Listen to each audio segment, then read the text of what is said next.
Live, that's going to be fine enough. Hello, everybody, and welcome. Camera needs to tilt right, Bob. 15 and 16. This is Hingham at Central Park Lanes 3, and Chris Jones has just thrown a hammer to get proceedings going. How about that? Chris Jones, his first season as a regular starter. 1 versus 3 matchup here, Greg, and they're likely to finish in this order. The season is coming to a close. We got 2 weeks after this, and then our big championship is going to be May 19th here at these Central Park premises. Nick Norcross going for the spare. Just a little too far left, but gets a little back action on the 6. I'll have a decent look at a 10. Yeah, Central 3 is looking to clinch tonight. Any combination of 6 wins or 6 losses by the number 2 Hingham team, which is off to our left, as Norcross takes 10. Very well pinned out 10. And that would be a clincher for Central 3. Comes in with 207 wins.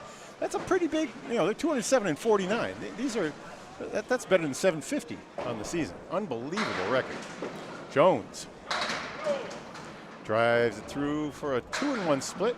Scoring is the same as in 10-pin bowling, but 8 pins left on the plate, stay on the plate, and can be used as live wood, and you get 3 balls per frame, which Norcross used to his advantage to pin out that 10. Other one strikes the spare score exactly the same way as he drops 8. Splits are frequent. Jones does well to get 9 on the strike. So an early 19-10 lead. Remember, we're going to 2 points for each victory and 2 more for total pins. Norcross left of center on that one. Wood doesn't always help in this game. It's there, but it doesn't make anything a gimme.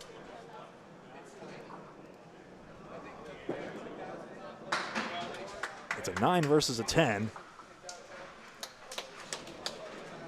How's the pin cam coming up there? I'm just making some last-minute adjustments as usual.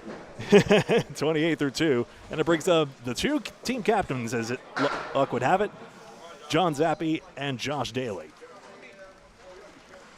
John Zappi, one of the greats from the early aughts, 2000 aughts. Including an Easter Classic champion, and was also the president of the Friday Night Pro League. League you're watching right now. He starts off with an 8 drop.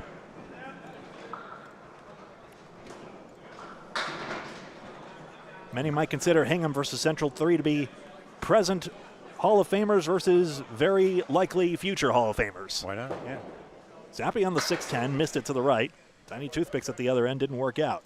Zappi releasing the ball at 32 miles an hour, and Josh Daly at 43 for comparison. Bob Lee is on the radar gun with potentially faulty C batteries. I'm sorry I didn't bring them. No, I had an extra set. I just was asking when they burn out if you leave them plugged in. It just flips on and off all night, measuring nothing. All right. Once actual integers get entered in, we see 10 versus 7 here. Okay, lead is 11. You can see it at the top of your screen. Any marks still left to fill will be indicated by the smudges in between total game. We saw it flash up briefly for Jones. Teams of 5 each. Still waiting confirmation on the lineups, but I do see Winchell, Whitcomb, and Holbrook waiting in the wings to take their turn. For Central 3, Collins, Waters. Good breakup, tough. And Danny Harris. Tough piece of wood hanging out in front of the triangle there. Zappi wanted to pinch that. Front wood could have taken the 5A, not so much. Daly, this wood is not a gimme. Yeah. It goes anyway. With the power of his ball, it works out. On the 3rd bounce across. Big gainer there. 2 pins and more. Yeah, 2 and a ball, yeah. That's Bob Lee, our executive producer here. My name is Greg Gouillart, and this is Candlepin Bowling Network, broadcasting live on Facebook and YouTube on demand for your pleasure in watching whenever you want.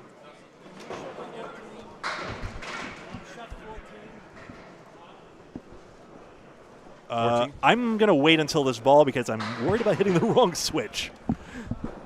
I've been asked to switch off a lane, but I don't want to do the wrong thing, even though I'm mostly certain I know. We'll do it as soon as they switch. How about that, Greg? Yeah. I'll do it after this frame. How about? Yeah, okay. Or something like that. Yeah, you can switch them on and off pretty quick. Both have decent leaves here. Whitcomb missed the head pin, but he's got a front check mark, so to speak. Didn't work out. It almost tangled its way through there, though, off that. Sure thing. Collins Oh. just shy of the object pin. Charlie Collins, one of the 6 regulars for the Central Park 3 squad. Tonight, I believe we're missing Nick Leach. Is that right? This one, yeah. 14 is down, and we are on 15 and 16. 10-10? Yeah. And I turned off the correct lane, lane 14. The switches are just right here. We're back here at the counter here at Central Park Lanes in East Boston. Many thanks to Chuck Vodzella. Maybe I'm overdoing the Italian on my side, but great owner here of this multi-story bowling center. Bobby Whitcomb on the head pin. Has a check mark. Collins splits, unfortunately, even though he's got 2 head pin hits. Held on to that one a tad long. So that one. Collins deals from left to right, remember, comes all the way across the lane, but missed the 2-4 pocket where I was hoping he would aim. That was a hammer ball. I don't root for either team. I'm just rooting against the pins. Good Whitcomb. 10. Whitcomb 10. I'll bring up the standings in just a second here. Collins gets a 9, and let's take a quick peek at what we're looking at here. Standings, that's it. Central 3, that's them at the top of the chart there with 207 wins, 49 losses. That's referring to the match points. I'll explain that in a second. Hingham 174. 24 points remaining. This is the 3rd to last week in the season, and Exeter is in action to our right playing Central 2. So mathematically, Exeter, between that, Central 3 might clinch first place in the top cash prize for their regular season performance. Okay, Holbrook swipes 3 out from the right side. Justin Waters in on the pocket, a little thin, leaves Diamond +1, a 4-1 split. Okay, still 6 standing for Kreger. This will splash nicely if he gets it right. Nope. Waters was just bowling in the league championship, semi-pro league. Good out for an 8 for Holbrook. Down to the last ball, his team ended up coming in 3rd. There were 9 pins separating 1st, 2nd, and 3rd. Congratulations to Danny Finn, Mike Capone, and Dennis Green for that Wednesday night victory. Waters just made a great 10 on that. Yeah, and draws Central a little bit closer. It's a 8-pin lead, minus a ball. Holbrook mows down 9. The average he still has, I don't know. Do we have to put him in the Super Hall of Fame? I mean, what accolades hasn't he won at this point? Well, he's 200 single. He's in his Jack Nicklaus pursuing another major. You know, like. There's a spare. He's carrying a 119 average this year. Is that right? I'll check in a second here, but it's something ludicrous like that. There's the score you see at 18 through 2. Updating these lineups on the fly. Waters, what a bid on that. So Waters is throwing 39 out of the hand, and Holbrook 35. I'll have to check comments separately. The chat's not loading on my screen here, but internet overall is doing pretty darn good, so hopefully you're enjoying it out there. Okay. 10 for Waters. It's fine, Bob. Trust me. Yeah. Maybe I'll check on my my phone connection, see if I can make sure we're on the air. Yeah, something like that. Meanwhile, we move down to Winchell and Harris. John Winchell and Danny Harris. Very solid choices to be for anchor bowlers.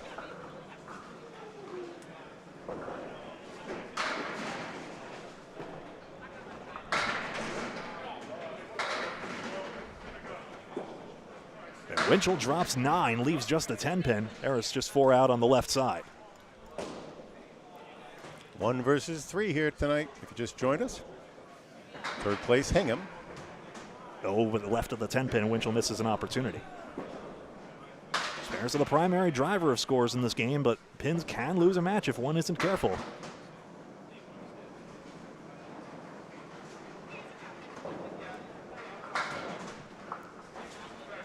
Neither time, a 9 box. Harris needs sticks, got them, and actually gains on the box for a 10. 10 frames in a game, 10 boxes in a string, call it what you want, it's all the same. 2 match points for a win, I promised the format as well. 2 match points for a win, 2 match points for total. That's a total of 8 across the 3 strings in total pinfall. And it's these match points that determine the standings you just saw a moment ago. Central 3 at the top of the table. Winchell a 2-1 split. Waters pops the 2-pin. It's a 2-2 split. It's a washout, actually. 1-3 on the right. 4-7 on the left. Candlepin doesn't have a more specific definition of washout than just missing the headpin, right? Well, you have to leave a split, but you didn't hit the headpin, basically. Yeah. So a half Worcester is a washout, technically. It's less commonly used in this sport anyway. Yeah. Winchell here.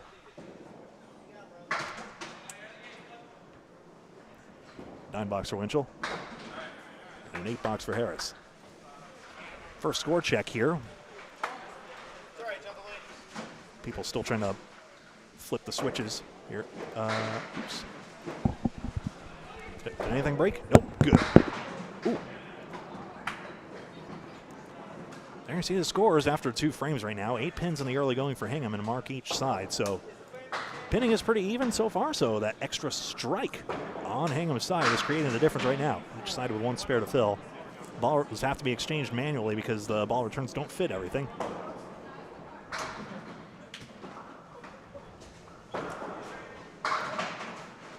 Yep, match scores. Fantastic. All scores are unofficial until otherwise confirmed, but Bob just did now. He had a peek here. Remind me to mute your microphone next time. I'll do that. It's fine. It's a bigger problem if you leave it muted and you're talking into nothing. At least I can tell. But I don't want to hurt our listeners' poor little ears. There's Nick Norcross starting off the second time through the order. If they're out there, hopefully my internet isn't lying to me. Yeah, that is a Caleri. That's a little mini washout. I don't know. It's a Caleri. Something like that. Doesn't make sense to call it that. That's clearly a washout. A 2-5 split. Taking out just the side saddle triangle as it happens. Chris Jones and Nick Norcross. Hingham is home center is South Shore Country Club in Hingham, Massachusetts. And Norcross runs it down. That's difficult with that inner pin. Found a way. Almost a match, but nothing sent across. So one piece back up, spin back into the right front. He's got 9 out of this. Jones, a very underrated part of Hingham's success this season. 4 of the guys on the Hingham squad used to bowl at Union Street Lanes. Union Street, yep. Yep. And now are bowling at Webster Timber Lanes in Abington. That's Jones, Whitcomb, Holbrook, and Zappi. And of course, John Winchell comes down from New Hampshire every Friday. So he plays. He cuts. He has the longest travel to his home matches, maybe. Norcross gets an average spare fill of 6. Jones got a spread go minus the 10.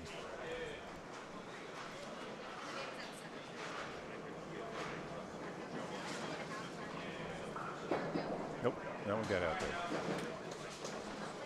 Norcross, meanwhile, is the 18th best average. He's on a 116.3 average, measuring road average. Chris Jones, a 114.5. Or 114.4 for rounding down. It's a whole debate on how, there's been debates in recent days of how you exactly express an average to not disadvantage or advantage a bowler. Yeah, you fairly unfairly. Often it's truncated, but even if you're a 115.99, it's 115 on your league sheet for most leagues. That's why when you're keeping your average, you keep it the way the league does. But that's just a convenience of. Candlepin Bowling Network humbly requests that you do not use our broadcasts to audit bowlers' averages. John Zappi and Josh Daly now. What are you doing there? Yeah, I was wondering. Central 3's score got held up there. That's better. Okay, it's a 1 point game. Each team with a hit. Just don't wiggity stress me out, but let me know if I'm messing stuff up for our folks out there. Oh, going, and a shake. Yeah. Stand still. Yeah, the rolling wood got some backspin on it, unfortunately, for Josh Daly. Sorry, I'm probably. There we go. Trying to not agitate the camera. Phil is 9 for Daly on that, Phil. He got it. Yep. As long as you don't hit the cap, all is well. Daly holding on to our top spot in the Friday Night League average now? Oh, easily. We'll check in just a second here. Zappi needs sticks. He's still got 5 remaining. He's been carrying a 134 average in the Hingham once-a-month league. Very good. Out of Millis, where I saw him last. Zappi has a 108.5 average, obviously much higher years ago. Josh Daly, top of the shop, 127.2. Truncating, of course. Yeah. That matters for those of you playing the statistics home game. Cuts across. And how about it? 8, Phil, for 43-mile-an-hour pitch. Just that little bit of extra action. There you go. That's 8 more, 44 through 3. We have a lead change.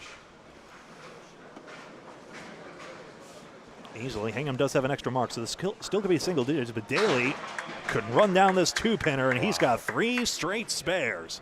Phil's have 9-8, and another to come. Zappy twice off the head pin. No mark in this one. Good to see you out there. Apologies, the comment function is a little broken for us, so if you're saying mean words, well, Nico Pujar, our new moderator, will track you down anyway, but we might not be able to. Either way, please do, however, like the video by hitting the like button. That's that thumbs up button on either Facebook or YouTube. It really helps us out here and allows people to discover the video and lets people know that it's a good video. If hopefully you agree with that, hit that like button, and thank you very much for your support just by watching. Charlie Collins and Bob Whitcomb now.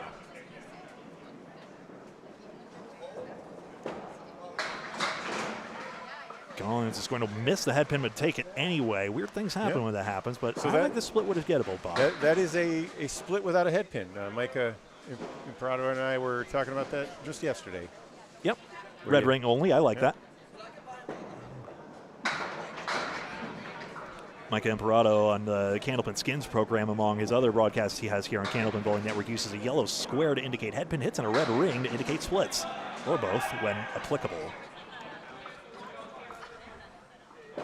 Collins, third ball, gets out for 9. Just want to take the stick in that situation. 10 is not necessary. 9s are fine. Wickham needs some more, so you see it gains 2 on the spot for Collins. Just like that, and it's 21 up. 2 match points for the winner of each string and 2 for total, 8 in all. To play for.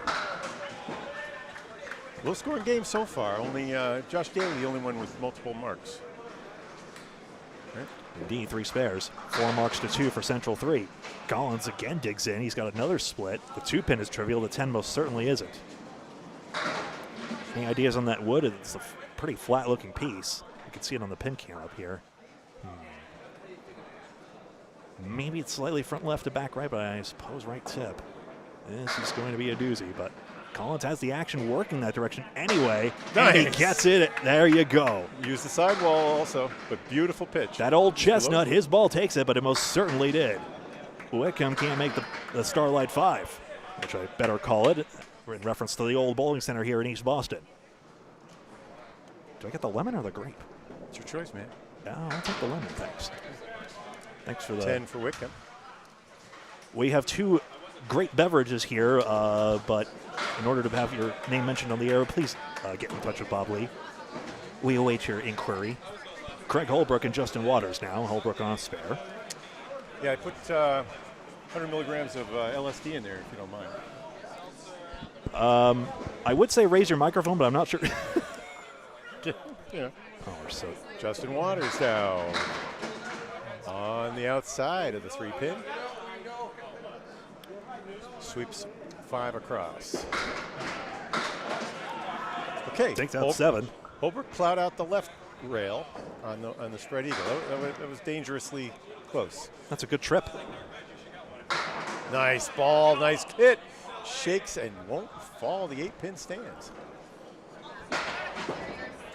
Holbrook a little bit across. The lefty. Shades away. Bob's got the radar gun going here. Waters going to get stymied by the wood, so that'll be 9 box there. Holbrook has 10. Interesting. Got 39 miles an hour from Holbrook. That's 4 over his average speed. Is that so? Yeah, he usually throws 35, and we'll double check that. These are usually accurate. They're certified to within a mile an hour. Holbrook's average, by the way, is 120.4 on the road. Justin Waters, 123.5. That's 3rd best in the league. Justin Waters also has the 3rd highest triple in the league, 439, behind only Jeff Surratt and Pete Crawford Jr. He gets a half Worcester this time. A 3-9 punch out. Holbrook had been hit. Back more toward his average, 36 on that one for Holbrook, 38 for Waters. on his last pitch. You got some flack recently from a bowler who said, no, you have to measure it at the other end, like at Ryan's Millis, for example. Good cut by Holbrook. Didn't work out. That's like saying you can't measure a pitch out of a pitcher's hand. Of course you can. The way they did it for years before the machines. Oh, what a bomb! That's very good. It's 10. Sadly, all we can award is 10 on that shot, but it's a pretty one. Fantastic, 10. Will those sticks matter? We'll see. Oh, they sure. Yeah, that's the difference between leading by 10 and leading by 13. 4, 5, 6, 7, 10. So indeed, it is 2 full marks, and really 4 if you consider the extra marks. Still the fill by Daly and Collins. Anchor bowlers here, Danny Harris. Who, by the way, here's some breaking news. Danny Harris and Justin Waters will be in the next money match against none other than John Winchell and Brian Fuller. Brian Fuller is the only one not here tonight. The $2,500, the richest money match, the Exeter money match. And that's money match. What fun. 12. Harrison Waters been on that list for a long time, waiting for that to come home. 5 strings of utter fun. And also the main money match. I got to get that in edgewise as well. Paul's covered some great matches up there. Of course, Justin Scally, hopefully, pending availability, will have the call for this one. Pair of nines. Hey, down in Exeter. Something to watch for this weekend. Paul is up covering the Maine State Open this weekend. The APH is the Open tournament. The women's title, Shannon Scribner has won 5 of those. Amanda Carroll made sure that she could attend this one because she's missed a few in the past. She's gunning for it. Watch for it. You also have Christy Hapworth. You have you have all the great women of Maine be competing this weekend. And Harris on a cold streak with a head pin. He'll look to get back on that in a moment. Three of the 4 horsemen down. Disease remains. Winchell pinning solidly here. Still looking for his first 10 box, that said, but he has gotten 3 head pins. Harris gets a 10. Now Wood's coming up out of play. I think. I think Justin. Is it? It's rolling. It's moving. It's going to roll. Yeah. Will it turn? Any chance? Yeah. No, that's. It just came into play for a second and then took a left turn. Screech. That's a 9 anyway. Yeah, we're still looking for that 10 box. It's 4 straight 9s for Winchell, in fact, and here's the scores as they stand. Okay, I'll go double check those, Greg, and you can tell viewers more. Sure thing. Well, Bob does that. I'll let you know that it's currently 5 marks to 2 for Central 3. Good to see everyone out there in YouTube and Facebook land. I am seeing the chat sort of out of the corner of my eye here, finding ways to access it. Currently pinning is actually 7 in favor of Central 3, so that's creating a bit of an advantage as well. So really, although it shows 14 pins on the scoreboard, I predict it might be much more. We'll see if that's correct in just a moment. 213 to 119. I'll leave this up for the time being, and Chris Jones. Oh, we are confirmed here, 14 pins. Bob will rustle that mic back into place, and we'll have Chris Jones and Nick Norcross. We're switching sides every 2, of course. Jones, it's a head pin hit. That's his 4th one, 5. 3-2 split again. Norcross, 6 more. Is it just me, or is the pin cam drifting again on us? I don't know. It's like, is it like ambient wind? I mean, it's a lovely breezy day here in East Boston, but what's going on? Okay. Camera's hardly a featherweight. Well, I don't know. It's vibration. They're vibration. No shame, but your Norcross close on this one. 139 takes out and out the 6.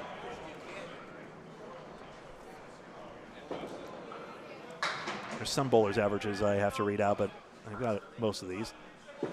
Chris Jones is 9 and Nick Norcross 10. They're hanging off to a slow start, 199 through 2. That's like bowling a couple 100s. Of course, league average would be 115. In the Friday Night Pro League. Jones has a 9 fill and 9 boxes the rest of the way. He gets the head pin. Strike again. I think we're going to see something a little closer to 115 this time. Maybe higher. Mayhaps. You watch and check. It's the 3rd time through. If they're at get this high. Norcross close to matching that strike. Drop and double wood with a little bit of an angle on the first piece. Watch that front wood roll. It's going to roll off. No, it's just not quite connected. I think that it's possible. He's going to have to either aim high or plow it through. But Norcross has such a deft touch to this ball. Yes. I wasn't terribly worried about this His one. ball took, just in case, his ball took that hop and took the 7-pin out directly. And then the wood came through. Gandle pins are the toughest and tallest bowling pins around, but I think ball can jump over the top. In fairness, candlepin are the second most difficult pins. If you've ever seen Skittles in the UK, now that's a bastard game, frankly. Josh Daly on a spare, and Zappy up 35-4. Okay, the mark difference now in Central's favor, 3-1. That's strike the only one for Hingham. That's right. Daly's got 8, and he is continuing to mow these down. This is the sort of groove you do not want to be facing when you're against Josh Daly. Zappy looking to sweep, goes on the low side and does it perfectly, absolutely perfectly. Hit it low, got a nice balanced strike against the 5-pin. And Daly cannot respond. Yep. That was after 4 in a row, or was he 3 in a row there? Yep, Daly's lost his 3-in-a-row streak now. Okay. And he'll take a 9. All right. Yeah. Just like that. For the moment, it says the lead is 22. Ball coming up. Marks are now even. Yep, 2 marks to 2. So this seemingly true 22-pin lead, unless Jones doubles or really fills that strike well. He's happy to fill on the spare. It's a good ball. Yes, he busted it up. All right. Saw that action off the sidewall. Those 2-and-2 splits sometimes turn into strikes and sometimes stay there, depending on how much of that, if you can get anything to react off of your sidewall. This is week 33 of 35 to answer a question in chat. So still 2 more weeks after this one, and then we'll have the playoffs coming up on. That was a gorgeous ball and a difficult 5-and-dime split. 5 and 10. May 10th is the last regular season day, and then the Sunday after then. The 19th, yeah. Yep. Under the 19th. Yep. Zappy gets a spare once I figure out my weekday math. Daly wants to play this one nice and low. Let's see. Right, got too high. Look at the ball go! I think you'd rather knocked it sideways with the pin, but ain't that the way? That's a well worked out 10 all the same. First time he's had a 10 box specifically. After 81 through 6, it puts him 21 over. Implying 10 a box as a par value. He leads among the bowlers, right, in that regard? Yeah. Yes. Okay, Bobby Whitcomb. Got the half Worcester there. Route 39. Collins is filling. His bonus hits the head pin, 7. 3 splits for Collins, but he's doing decently well all told. He's only left 2 pins standing. It's the lead back in the 20s, but minus 1 ball. There's 1 for Central, 2 for Hingham at the moment. Look at that. The pin slid end to end and crashed into another piece. Nice bid. Yeah. He might get 10. Whitcomb, this will be a tall order. And I'm not trying to make a tall joke here, folks, but he's a big guy. But a gentle giant, in fairness. I keep meaning to ask if there's a slight slide to his delivery, I believe. Only just. Whitcomb? Yeah. I think he'd say no, but I don't. We'll watch this real carefully right now. We'll be able to. It's a 3, 2, 3, 4 step approach, no slide. Guess not. But those bowling shoes are regulation. And he's done very well for himself. Hall of Fame career. He just changed shoes this year. He had that big foot injury. Right. The surgery in I think it was a bunion. Had those classic white shoes for the longest time. That's right. Lindy's, yeah. He was frustrated with that. It was an adjustment. We talked to him about that a couple times. Another one of these 4-and-1 splits for Charlie. Oh, 2 object pins. That's the thanks you get. Sweet bid. 1 thin, 1 full. Whitcomb has to hit this while it's on the lane. It looks like he did. He did, yeah. Bowler's call, but it seemed pretty clear from this angle. Okay, he picks up 3 there. Yeah, Gains half a mark, and average spare fill is 6.5. Leads under 20, and it's 20 minus a ball, basically. Basically minus the strike fill. Basically, Craig Holbrook and Justin Waters now. And boxes 5 and 6. Central 3 in first place right now. Hingham in third. With 6 match points tonight, Central 3 lock up first prize in the league. And that is a payout of almost $8,000 for the team. Okay, Holbrook on the 1-2 pocket, drops 9 to the 6 pin. Yes, that does mean you have to split the money, but hey, that's pretty decent for humming a few marbles. And a spare for Holbrook. Here comes Hingham.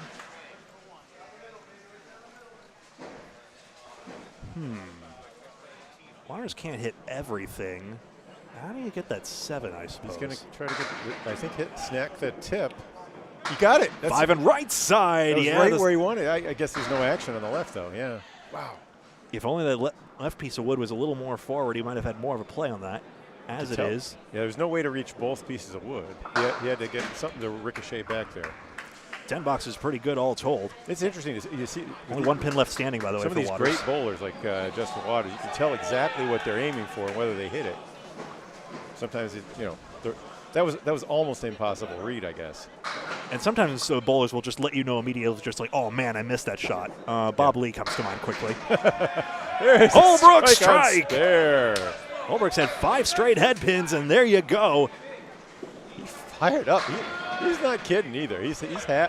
There's no place he'd rather be than bowling Friday night.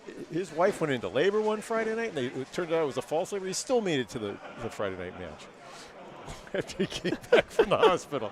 I'm serious. I mean, Craig Holbrook's stories are things of legend, but my goodness. Oh, no. And somehow that wood is not covering the A. Waters staring up in disbelief. I mean, I think that's a short pin, but it's a as it happens, regulation length pin that wasn't quite covering. As the pins fell, well, he might have drawn the short stick on this one, but he still only got 1 left standing, 59 through 6. All right, but now the marks, it's 2 strikes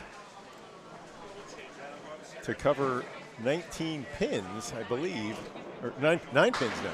9 pins. Nine actually, pins. yeah, Hingham Okay. has the initiative at the current moment. They have 7 marks to 6. Right, so that figures to be 5-pin advantage after all is said and done. Winchell, yes, breaks it up. Winchell's been very good on the head pin.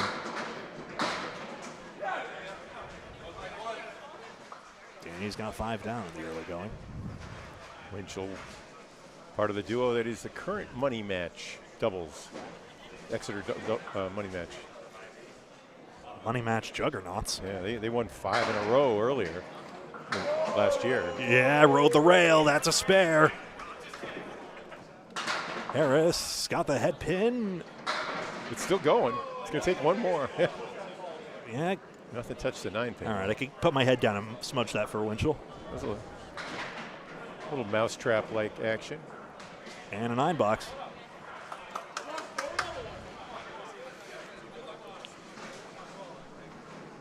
I predict once Danny Harris gets the engine started, Central 3 really will be firing on all cylinders at this point. As it is, Hingham is 4 marks out of 5 standing on their side. A team I would generally describe as solid, if one would have to say. All right, 4. There's that head pin. There goes the 6. And there's Danny's working ball on full display. I suffer from some recency bias since past results are hard to come by, but I still poignantly remember Danny Harris anchoring that Academy Lanes team, which has a lot of overlap in the world. So he's got a spare here. That's right. An instrumental part of that 2022 victory. Yeah, he was the bowler of the year, bowler of the match, of the world set. Easily. MVP. And, yeah. Score update time. Let's take a look here. Got the hotkeys. That was the best I ever. He threw a 170, I think, in the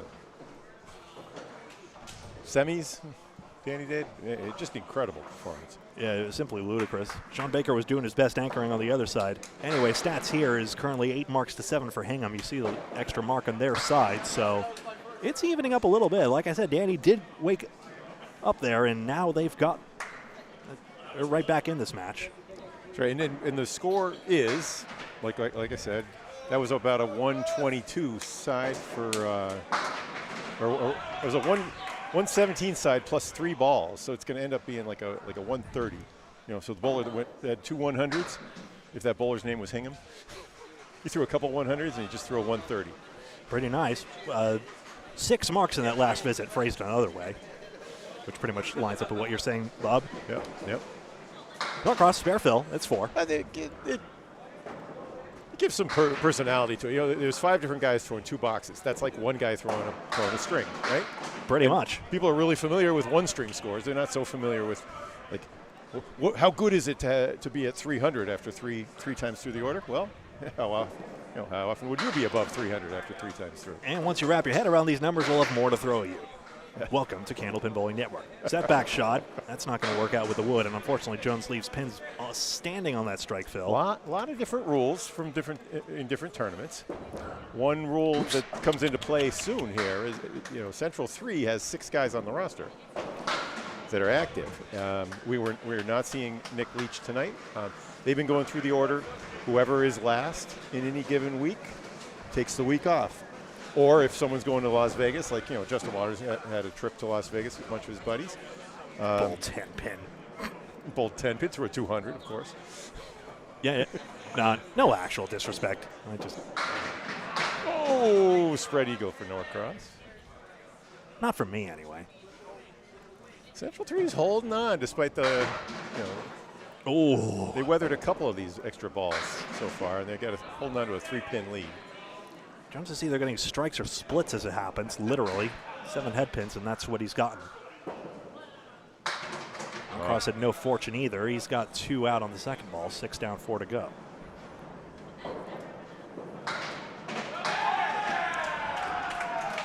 Cheers on the other side. The Central 2 and Exeter lane are in action here. Central teams are basically temporarily colluding right now because if they combine for 6 match points tonight out of the 8 on offer in each match, Central 3 will win the regular season title today.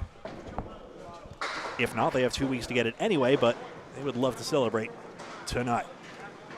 A 10 box for Jones and a 7 for Norcross. You see the pinfall is level, and there's still that extra mark, which John Zappi will now fill.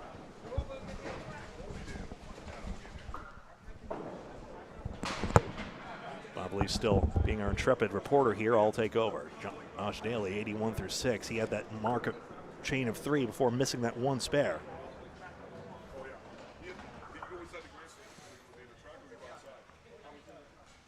Trying to get the engine started again. He does. Crossed over a smidge.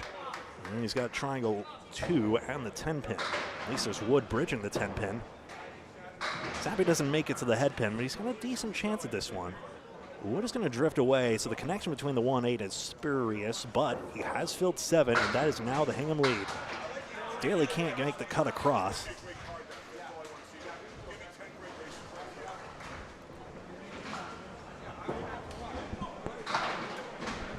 Zappi, 1-8. Wood's rolling towards the 10, but he's going to hit it with the wrong end of it.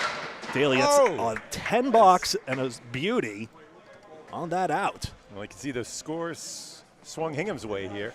Yep, that Zappi 7 fill did it. Tied 2-12 apiece after 2 times through the order over there, Central 2 and Exeter. Hey, Joe Stella. Yeah, I was wondering if you could get. Welcome to the broadcast. Are you only if he wants to. You have any updates from the other match? Or you okay? What are the keys to victory here for Central? Attack right away. Get right on top of it. And then how about that? John Zappi drops 9. We need Josh Daly to come right up. Thanks, Joe Stella. I think the microphone betrayed him. I'm so sorry. I'll figure that out. He says the keys to attack right away. He said Josh Daly is the other big key. Well, it's kind of the old chestnut. Bowling is all offense. That's right. But Joe Stella, Channel 50 alumnus, would know that very well. Zappi's got another spare. That was second ball. Daly trying to do another cut on the third ball. It didn't work out this time. Hingham's rolling. 8-pin lead plus a strike. Phil. Now, each team with a spare. Wickham's been doing pretty well. He has a 7 and 8 box muddling around, but also 4 10 boxes. Pretty decent on that. Yeah, I'm not sure what's the.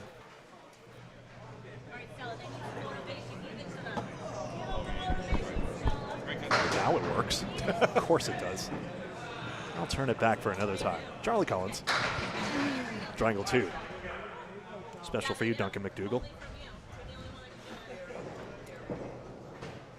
Bobby Whitcomb takes out 3. I think he's only chopped off the 247. So Collins is throwing 39 miles an hour, and Whitcomb 33 in those last pitches. Whitcomb. Oh, he's gonna make this one. Yeah. 7-pin cluster. Got that one on the full on the 1-2 pocket.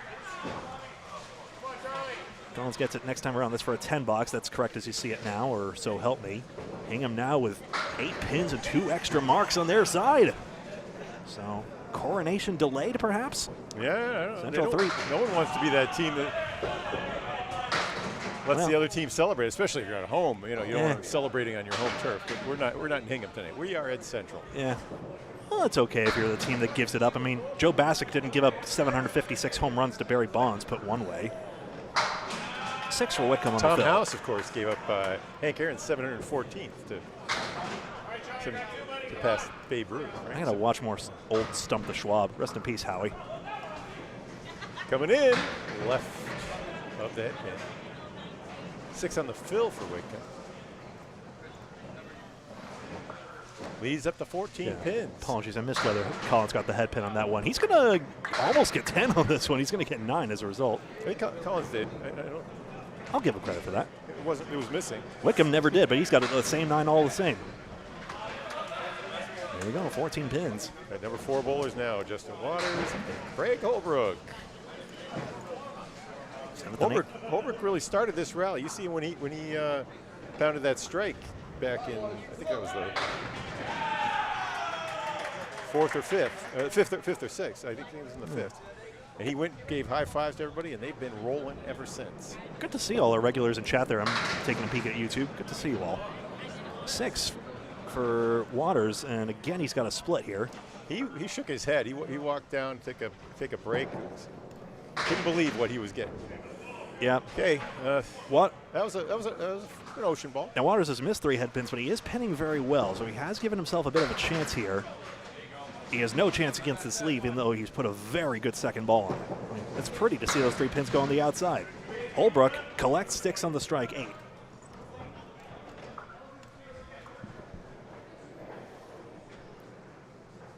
Right, 22 the lead now. And we got Nico in chat as well, so the detective's on the case. No, I'm kidding. Nico's been a fantastic social media manager, I think it's fair to say. We officially appointed him a couple weeks ago. I don't know what that exactly means, but apparently I can officially appoint people to jobs. He's got the shiny wrench icon and everything. No, it's good. It's an assignment of a role. Yeah. It's brilliant stuff. You know, some of it puts out issues for people to talk about, but mostly people have questions. Like the TikTok girls spend all their time answering questions people have about Candlepin. And you see, in any given month, there are 14,000 new viewers watching us that have never watched the Candlepin Bowling Network before. They may have watched Candlepin before, but probably many of them don't know what they're watching. So it helps. Did you say 14,000? Yeah, we usually get 14,000 new viewers a month. Incredible. I think they're typically 24,000 total. Yeah. The returning viewers watch an average of 7 matches a month. Waters just pinned out another 10. He's in hell right now, but he's pinning very well despite that. That's a longing stare if I've ever seen one. Whoa! 10 for Holbrook. 1 and 10 goes. Yeah, that was nicely worked out. Did that with a plum, I think. A plum. A-P-L-O-M-B. Yeah. I don't know what I think of the thing that you drop down, a plum. Oh, yeah. There's a term in cricket of like that's plum, or I guess in British sports in general, just like that was spot on. Good ball. That's plum buried for Harris. He's got 9 on the drop.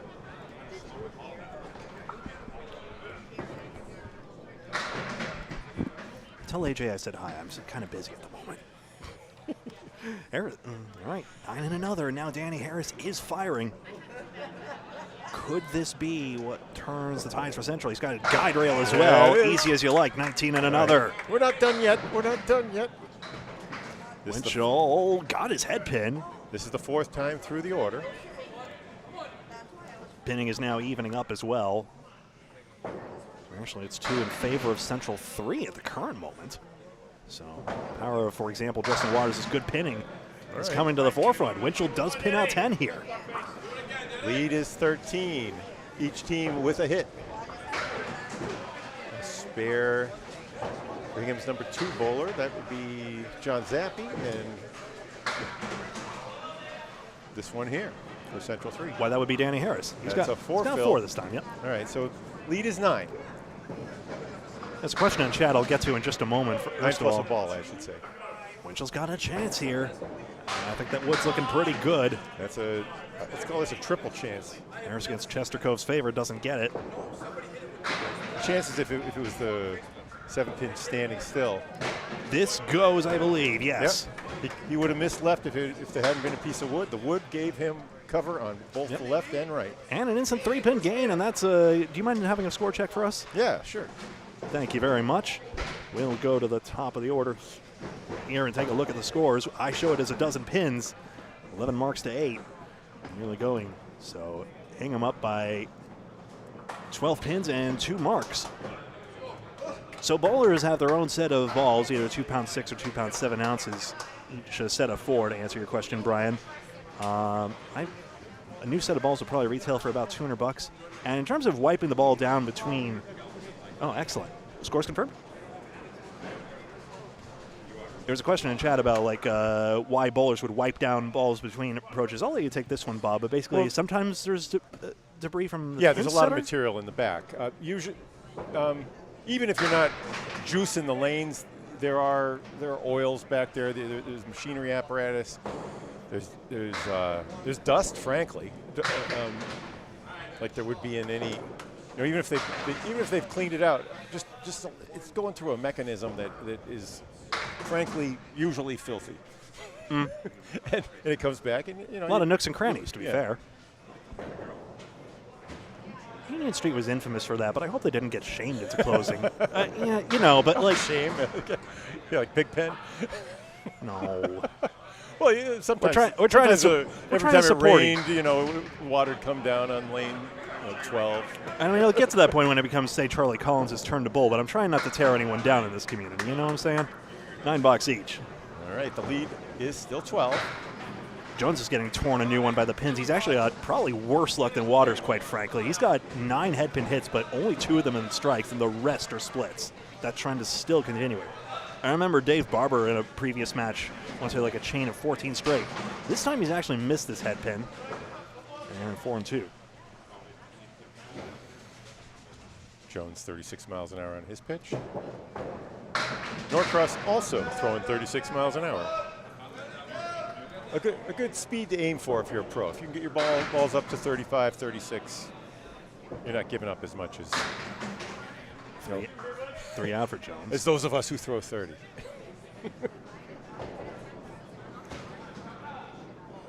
More likely to be able to get a ball to bounce back and forth across the lanes. Oh, 3 out. Yeah. That got a rise out of even some of the Hingham bowlers as well. That came close. I think that may be the second time that, I think it was Norcross who missed the sleeve by leaving the 6-pin. He has a lot of left to right spin on his ball, so when he hits that 1-3 pocket, his ball's ricocheting off the 1 and then hits the outside of the 3, and then it keeps shooting and it misses. The ball shoots right by the 6-pin like that. Yeah, Nick needs some more head pins, but he did pretty well for himself. 103 there, only a mark behind his leadoff counterpart. Do the Candlepin Centers stay open in the summer? Usually. You'd sometimes have to call a little more ahead. Like, sadly, I never got to bowl at New Palace Lanes in Fitchburg before it closed because it was closed the one time I went to it. Zappy on the fill. Crosses. No, he doesn't. He keeps it on the left side. But generally, the larger centers tend to be more reliable. Zappy 7 fill. Daly busts up the 2-pin. Kel Surprise.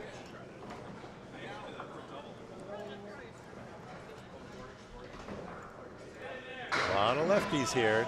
Just saw Norcross, Zappy, and of course Daly. And Holbrook is. Oh, no. The wood was adverse. The red line was looking towards where the 8-pin would be, unfortunately, and it deflected the ball away. So an 8-box versus 10. Right. And even Daly, frankly, he's had a chain of 8 straight head pins and probably could be deserving better. There was one, he had a miss in the 5th, I remember. That's really the only thing I would outright fault him for.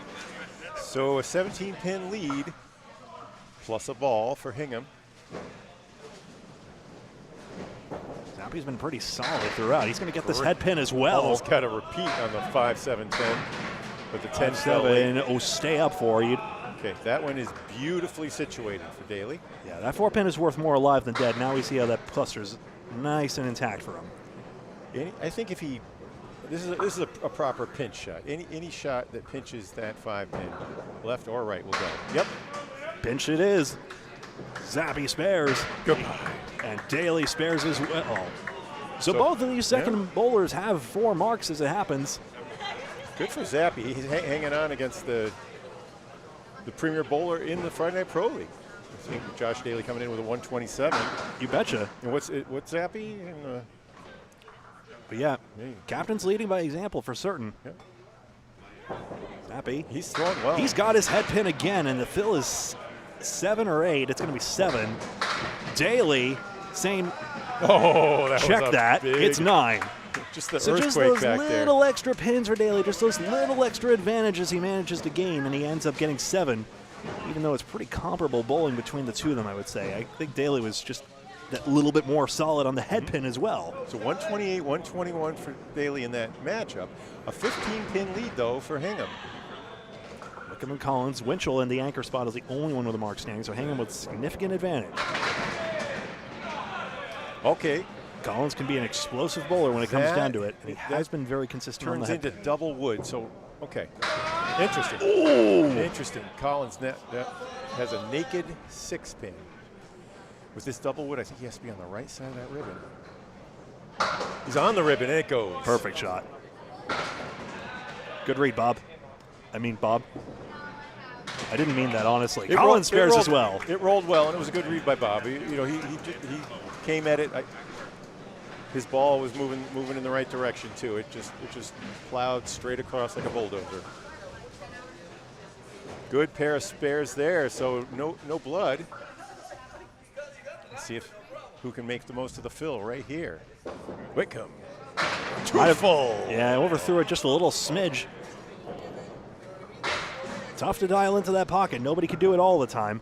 Collins misses but gets a bigger fill. Picks up 2 pins on that exchange. Quintessential candle pin.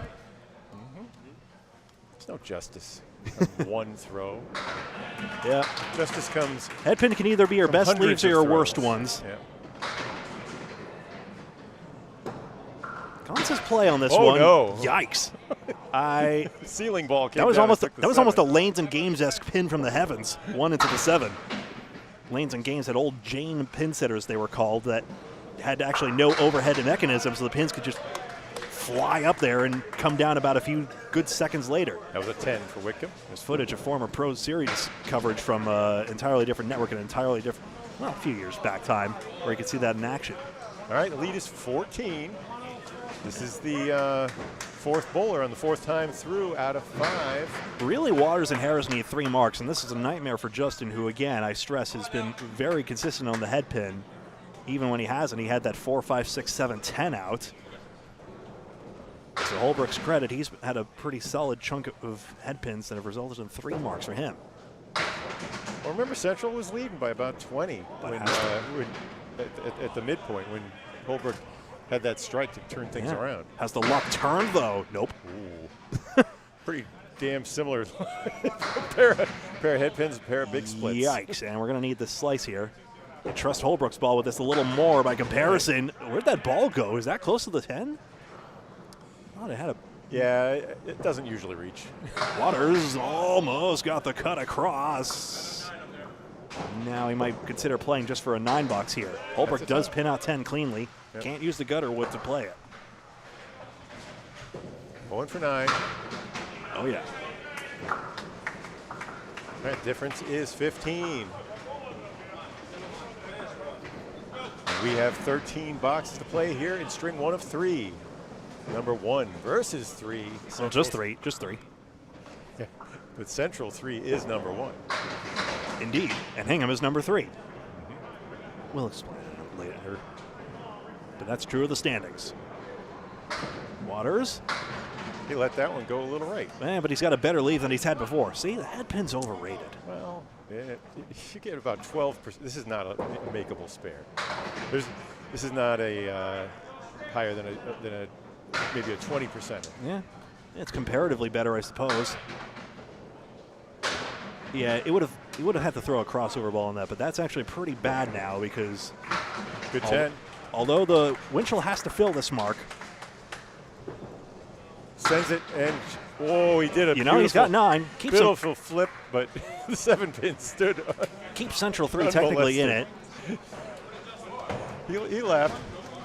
If Winchell can get a good bonus on this one, this pretty much seals the string. 16 pins plus another. Yeah, what were those games for? 122 for Holbrook and a under-repped 96, I would say. Yeah, he owns it. He laughed. Yeah. On to the next one, 3-string match. Meanwhile, John Winchell, critical ball. He hits the head pin. It's thin, but it's 6. I think that's a job pretty well done. Oh! But Danny Harris has a strike. Hang on, hold all tickets.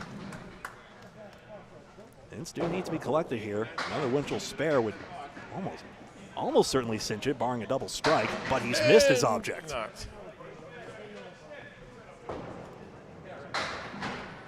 As it is, Harris probably needs a double. That'll be for 10. Mm-hmm. Yeah, 22. 22. Yep. So this is not good. He needs a double or possibly a triple. Yeah. You could use Winchell dropping 7 maybe. Yeah. If he gets a 7, then a 20 bucks to do, right? Yeah. Though he may not actually. Actually, if Winchell ends this poorly, this could still have play. He will not double, and this is. Down this to needs to be made. Yep. I think Lamoni made a mark. Oh my goodness! Did Winchell get this? The pin snuck up on the 3. Almost. That was a spread eagle variant there. That was a tail feather missing, right? Yep. Harris needs to find some way. I think this wood's pretty much level with the 6-pin, but right side anyway. Let's see. He's going left side instead. Okay. The fill is 7, and that Hingham will win. That. String 1. 2 match points to Hingham. Winchell takes 9. And 8. And we'll confirm scores here, but I show that we have 559. 559 to 543. Okay. We'll confirm to get set for string number 2 in just a moment.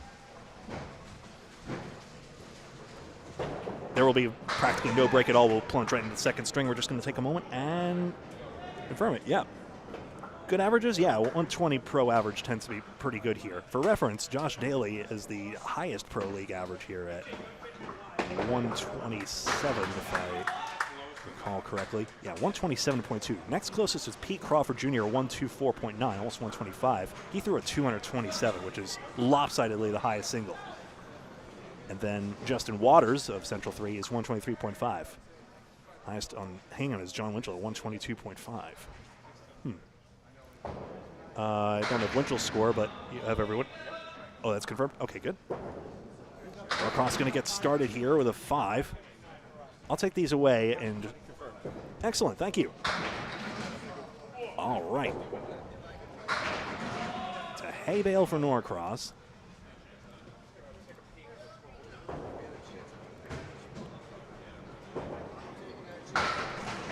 He makes it. Nice shot in the early going.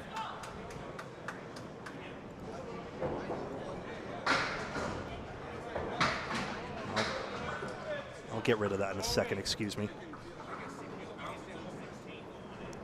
Parallel. Gotta be techie and commentator. There we go. Now I'm all set. I believe that is that. Okay. 16 pins. Hingham takes 2 match points for winning the first string. Be You see there, if Central 3 can get the remaining 6, or Central 2 can start gleaning points over there on lanes 19 and 20, they could still have a Central 3 coronation tonight. No formal ceremony, of course, but they would win the regular season. It's a high likelihood in any event. Jones is 6. 2, 4, 6, 7. All right, we have an update from next door, where Central Park 2 leads by 30 pins. They're in the last 8 boxes.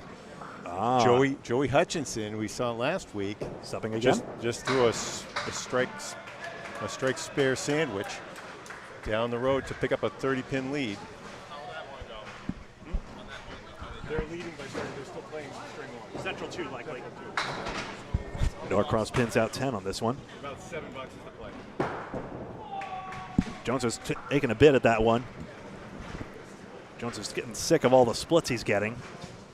And an 8 box. John Zappi and Josh Daly. Zappi had a 121 previous just now. Josh Daly a 128.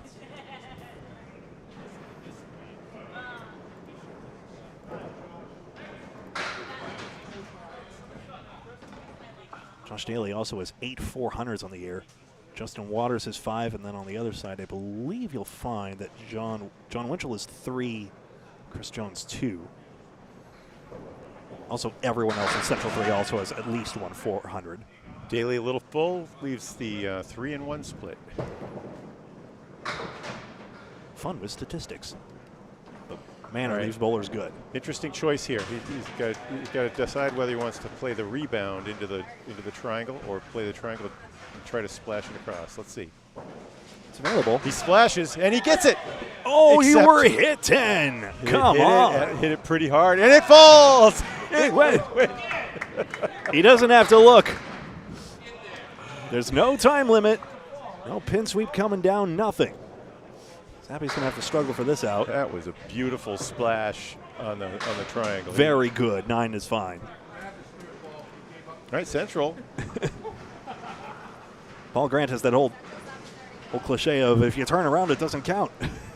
So Nick Norcross had a mark while I was fetching for scores, I saw, and Central now leading 2 marks to none. Early going. Hey, if you like the video, please do hit that like button, that thumbs up button. I said it already, I know, but either way, great to have you all here this evening.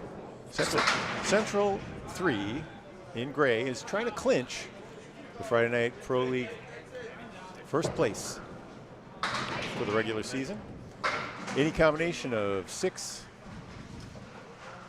tournament points, so 3 wins or 3 losses by number 2. Daly's going to get this one from behind as well. He's doing it the slow way. You don't think 43 miles an hour makes a big difference?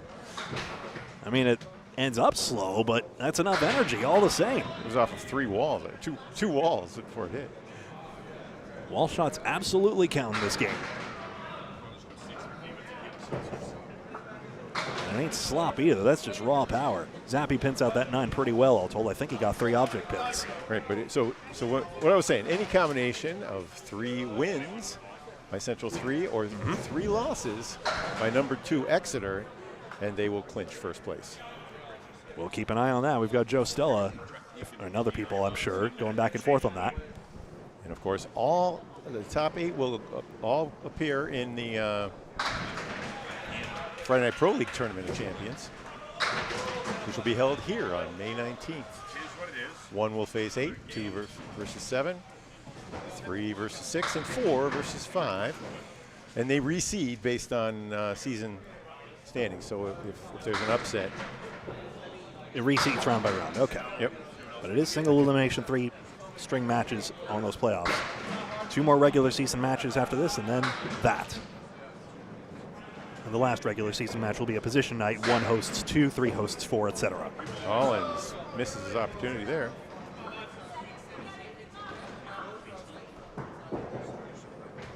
These are third balls, I thought. Yeah. Yep. Okay. Collins had parallel pins in the early going. We'll stick with that. Now they're third balls anyway, so He missed his opportunity for a 10. I just didn't finish my sentence. Never a doubt. It's actually only the first pin Central 3 is left standing out of this whole string in the very, very early going. Ouch. Just 2 out. He left his washout. Oh, that explodes. Very full on the head pin as well. So And then the wood sweeps by and leaves no. Ugh. Collins. It's coming. 10 pin drops the wrong way. My name's Greg Gouillart. I'm alongside Bob Lee, our executive producer here at Candlepin Bowling Network. We're live on Facebook and YouTube, and on demand with this and many other great bowling matches across many Candlepin pro and development leagues. He was able to make use out of that wood. I think he got a little pinch out of it. He struck the 5-pin first, then his ball hit the wood, and as the ball hit the wood, he was still in contact with the 5-pin, and it jettisoned the 5-pin directly into the 10-pin. Beautifully, you can't always bank on that still being connected. Sometimes you hit it thin and it just goes. That one was clearly a right angle. It almost left it at a right angle. And with that, Whitcomb gets his 3rd mark of the evening. Craig Holbrook and Justin Waters. I could see Bob explaining that to his teammate Chris Jones, and that's exactly what he saw. He did that on purpose. Beautiful piece of Hall of Fame bowling there. By the way, Collins a 118.2 average, Craig Holbrook a 120.4. I don't think I mentioned that, but it deserves mentioning. All right, mini Greek church there. All right, Waters has his best leave in an eternity. Hey. Got it. Again, he's been accurate throughout, so he gets his break this time. I mean, say, well, maybe it wasn't the most accurate first ball, I suppose, if he's not getting his breaks, but there you go. Okay, things moving Central 3's way here so far. 2, 5, 6, 10 for Holbrook. Good luck with that. It's 7. Tough though. This is the first time through the lineup in the 2nd string. Central 3 with a lead at 83 plus 2 balls to 61 plus 1 ball. Yep. Whitcomb got that first mark, but that's the only one they have up at all anywhere on the score sheet. Waters now. Well, we're right back to earth, aren't we? Yep. You hear him. How was the joyride? I mean, hello, darkness, my old friend. And if you'd like to talk with us again, please leave a comment below. Oh.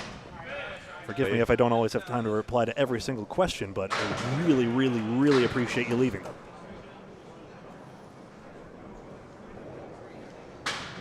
All right, a couple big out balls here. Each bowler with 4 pins standing. Good 9 for Waters. 3 objects. And how about that Nice. 10? How about that 10? You played the head pin, got the ball to take out the 4 and 7, and the pin, one of the pins, may have been the head pin, bounced off the ceiling and 2 walls before taking out the 9 pin. Harris crossed over a smidge, I think, with his ball.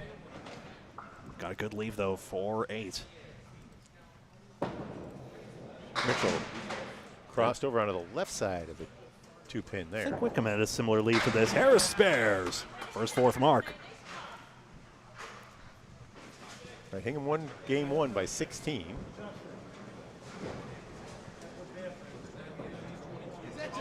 He was being very harsh on Harris for his early start to this, but now he's got 4 marks, 2nd most on the team.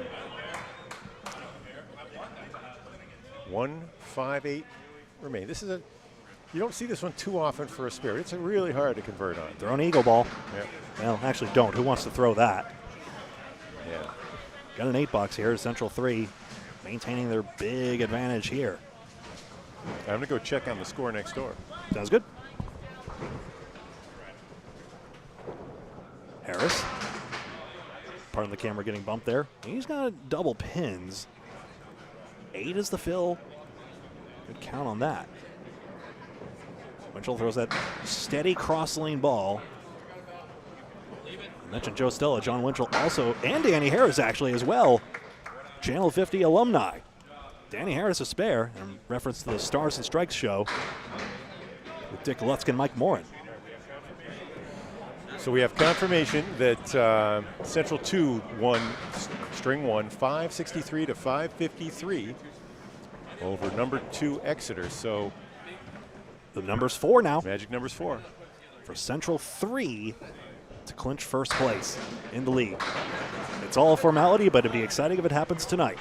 It's a 7-box for Winchell. And we'll take our first score check. There you see it here by our unofficial count, 38 up for Central 3. The result of the string in the early going is not in doubt terribly. Currently Josh Daly with 6 marks. Nobody on Hingham is fewer than 2. The only reason Justin Waters has won is for the reasons aforementioned.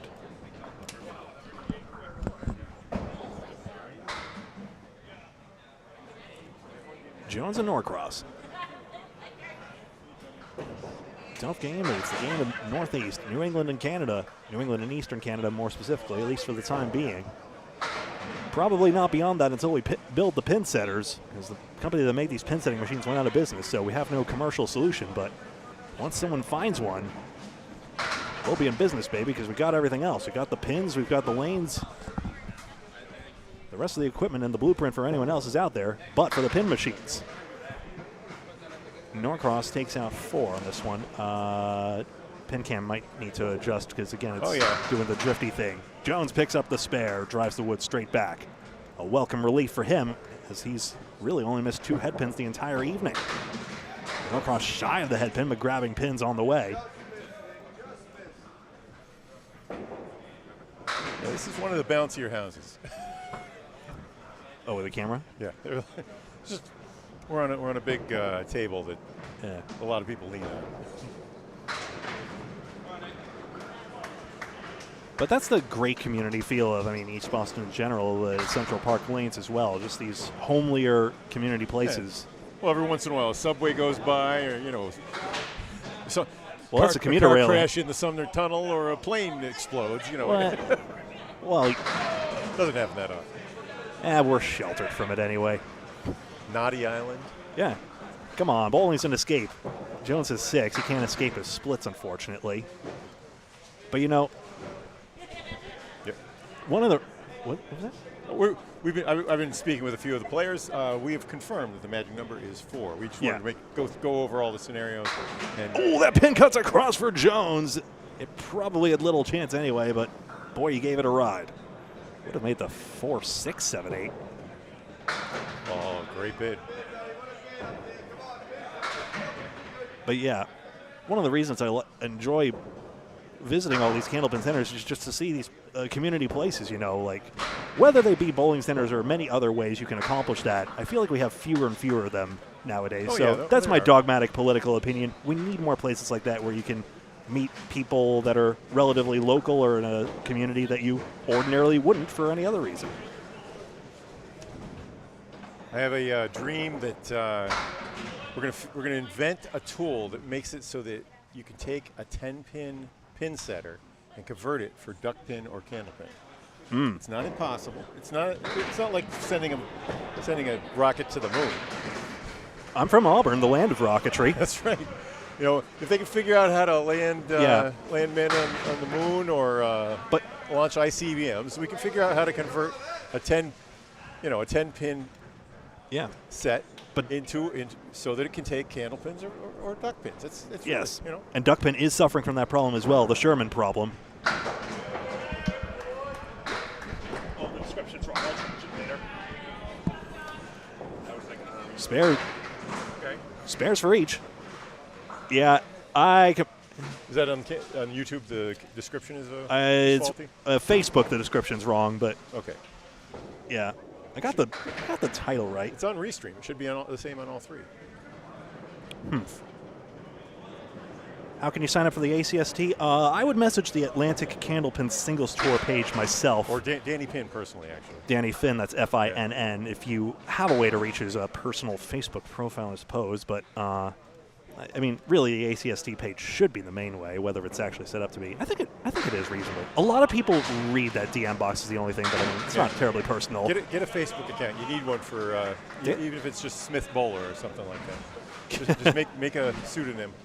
Brew Yeah. Bowler. We got Brew Bowler. We got Smith Bowler. So nobody knows about your flourishing MLB career. You could keep it on the down low. That's right.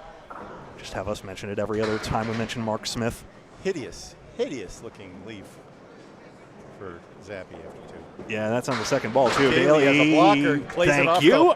off the wall. 4 marks and 4. It's mark perfect. There's several ways to skin a cat. With a Not head pin perfect 43 either, but blade. all right. So Daly, Zappy rather, John Zappy nets basically 2 10 boxes, a 13 and a 7 all told. Just collapses in on itself. And Whitcomb and Collins next. Yeah, thankfully string pin setters will never be a mainstay of Candlepin. I mean, the tangles would be absurd, of course, if you're still playing the wood, which is the lovely, unique feature of this game. I love the infinite. I love the infinite spare variety. Sorry. I've heard John Pumphrey sing its praises in terms of being something that you could throw in an amusement center. You know, you could use them for an amusement center I believe that, actually. where Yeah. kids can learn the game and then graduate their way to a proper center. Good bid. Grab the 4 horsemen. I honestly would not mind, as long as, whatever allows us to have these quote-unquote proper settings. Spare Collins. Nice 6-pin cluster made, including the lovely Webster Timber Lanes, which John Pumphrey owns. It absolutely is consistent with everyone's objectives of just keeping our centers alive. One of the things you got to think of behind the scenes is that if they were to make string pin setters that could be used, there would be a company that would, a company could be in business that could also make pin setters for Candlepin. If they had to make 100 for different amusement centers all around the world, then they could possibly also take care of the users. Collins gets 6 on this one. Left a diamond, no wood.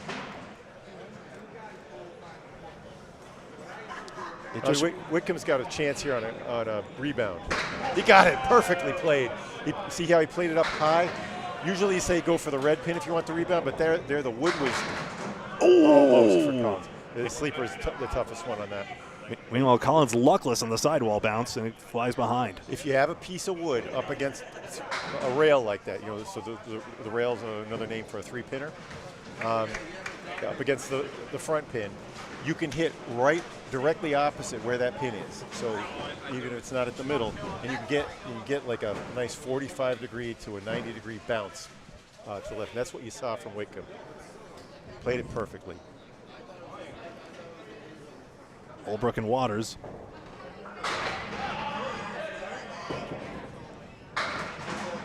Holbrook's got the 4 horsemen.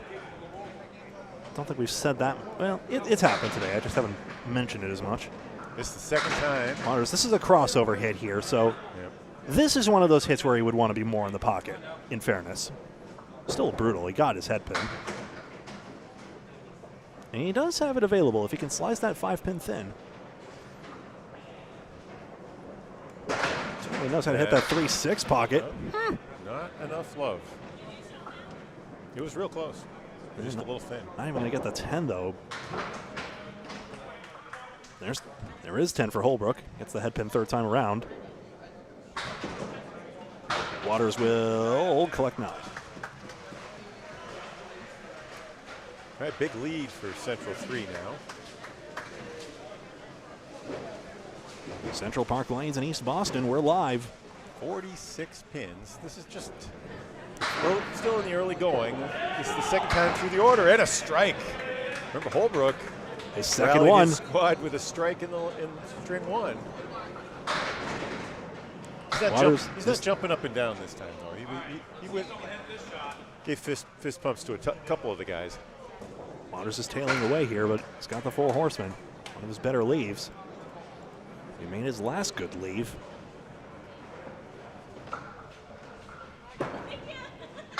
Just inside.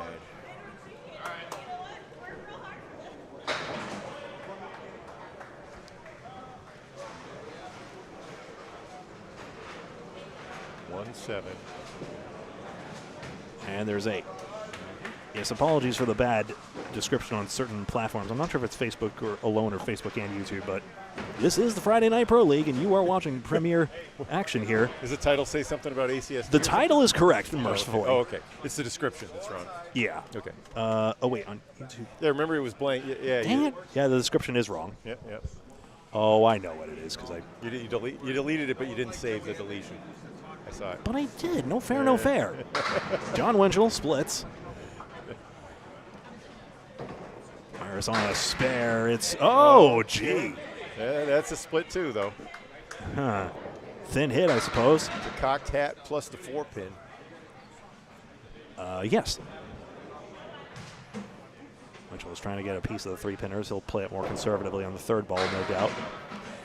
Play like a little like a high-low jack, but Yep. he wanted to be on the right side of that 3-pin. Now Harris will likely play safer here. Winchell is now struggling in the early going in anchor. But he collects his pins now. Gets none. Harris will do the same. No blood there, as you say, Bob. 50-pin lead for Central 3 minus strike fill. That's right. Monstrous lead for Central 3. 9 marks to 5 in this string. Oof. Okay. Gettable, though. 3-2. Harris, there's the lead he wants. Triangle number 3. Got to figure this is about a 20. I'm estimating here. I don't have real data on this 3-2, but if the half Worcester will go at about 18%, this will go to about a little higher than that, more closer to a quarter of the time for a pro. Got to hit your object, of course. There's one. Those are 45%ers by comparison. Those triangles. Well, Okay. dependence, the lead independent grows. probabilities. The lead grows. Yeah. Central 3 is going to move their balls across, and I'm going to go next door, get the Sounds official good. confirmation of our scores and the scores next door, Greg. Thank you. And Winchell losing a few pins here in the early going, so it does open up a 13-pin advantage in terms of pinning for Central 3, and that's translating as part of their 53-pin string advantage here. Remember, their magic number is now down to 4 in order to clinch. Scott Douglas from Central 2 and Danny Harrison sharing an embrace right here. Scores are confirmed officially. Central teams are in sort of yes collusion mode at the current moment. Central 3 could be about to take the regular season title tonight. Nick Norcross.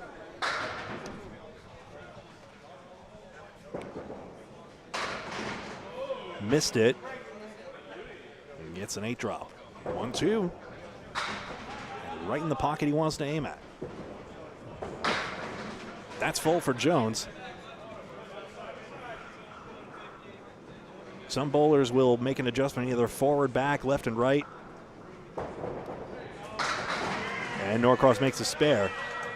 I was mentioning that Jones is split again here. Not that I'm actually explaining this to this pro bowler, of course, but some bowlers will, to our audience, some bowlers will make a step front, back, or left, right. Justin Kochi, interestingly, said he takes speed off the ball, which not many bowlers would do. Do that, but there's a perception that speed causes splits, and or I don't know if that's true. I'm not gonna say for sure, but I don't think that's true because speed also causes things to bounce off the walls and across. Yeah. You know.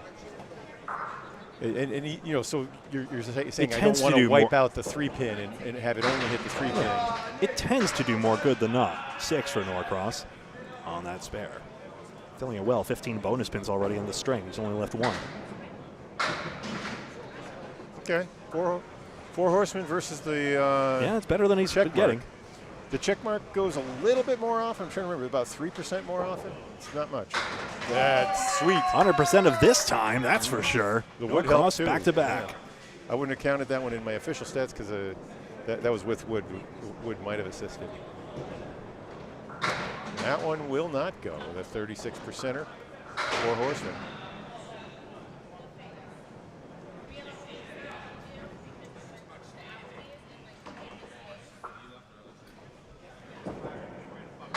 That's it. There's 10. That was war, right? War, famine, pestilence, and death. We learned now. I keep forgetting. You know, my classical training was a little weak. I was a science major. That's in Revelations, right? Or wait. The 4 Horsemen of the Apocalypse? No. Is it in Revelations? I'm not sure. I don't know. I think it's metaphorical. This place isn't a church anymore, as we discussed. It's. And if anyone's sad about that, don't worry. Ficos and Franklin suffer the opposite fate. Oh, yeah, that's right. Bowling Center turned church. But they kept like one lane as like a table, I guess. Hey. Oh, did they? It's still there? Hey, can't begrudge the new guys. Yeah, they kept a piece of it. Oh, Daly, almost with the 189, but also flips the 2-pin. Did he ever? Dreadful feeling. It's like that setback plank, but there's worse. That's a little bit better than the 189, but not a whole lot. I guess it's too light in the pocket for Zappy. All right, this is a check. It's a 4 and a 2 split. The check is the target. No. Okay. Was looking for a sidewall bounce somehow. Yeah, he hit the 5-pin and back into the curtain instead. Norcross is going to have a check on this wood, which is annoyingly far forward. It's that left piece. It's somewhat visible in the pin cam. It's too far forward of the deadwood line and must be removed. All right, so Zappy would love to hit the left side of that 5-pin, have it splash off against the 9-pin and into the 10 in the corner. Also, you can get a lot of times it'll go on a ricochet on that wood. What say you, Mr. President? Oh, that slid over. The 9-pin got swept out from below. If the wood wasn't there, I think that might have gone. Did seem to disrupt it. That's the shot Daly was more after. It's 8. Nothing was going across as it happens. Nice guide here. Goodbye. And a 2-pin gain for John Zappy. All right, still, is that 62-pin lead? It's monstrous. 5 marks for Hingham, 12 for Central 3. We're almost at the midpoint here. And they're gaining a dozen in the pinning alone.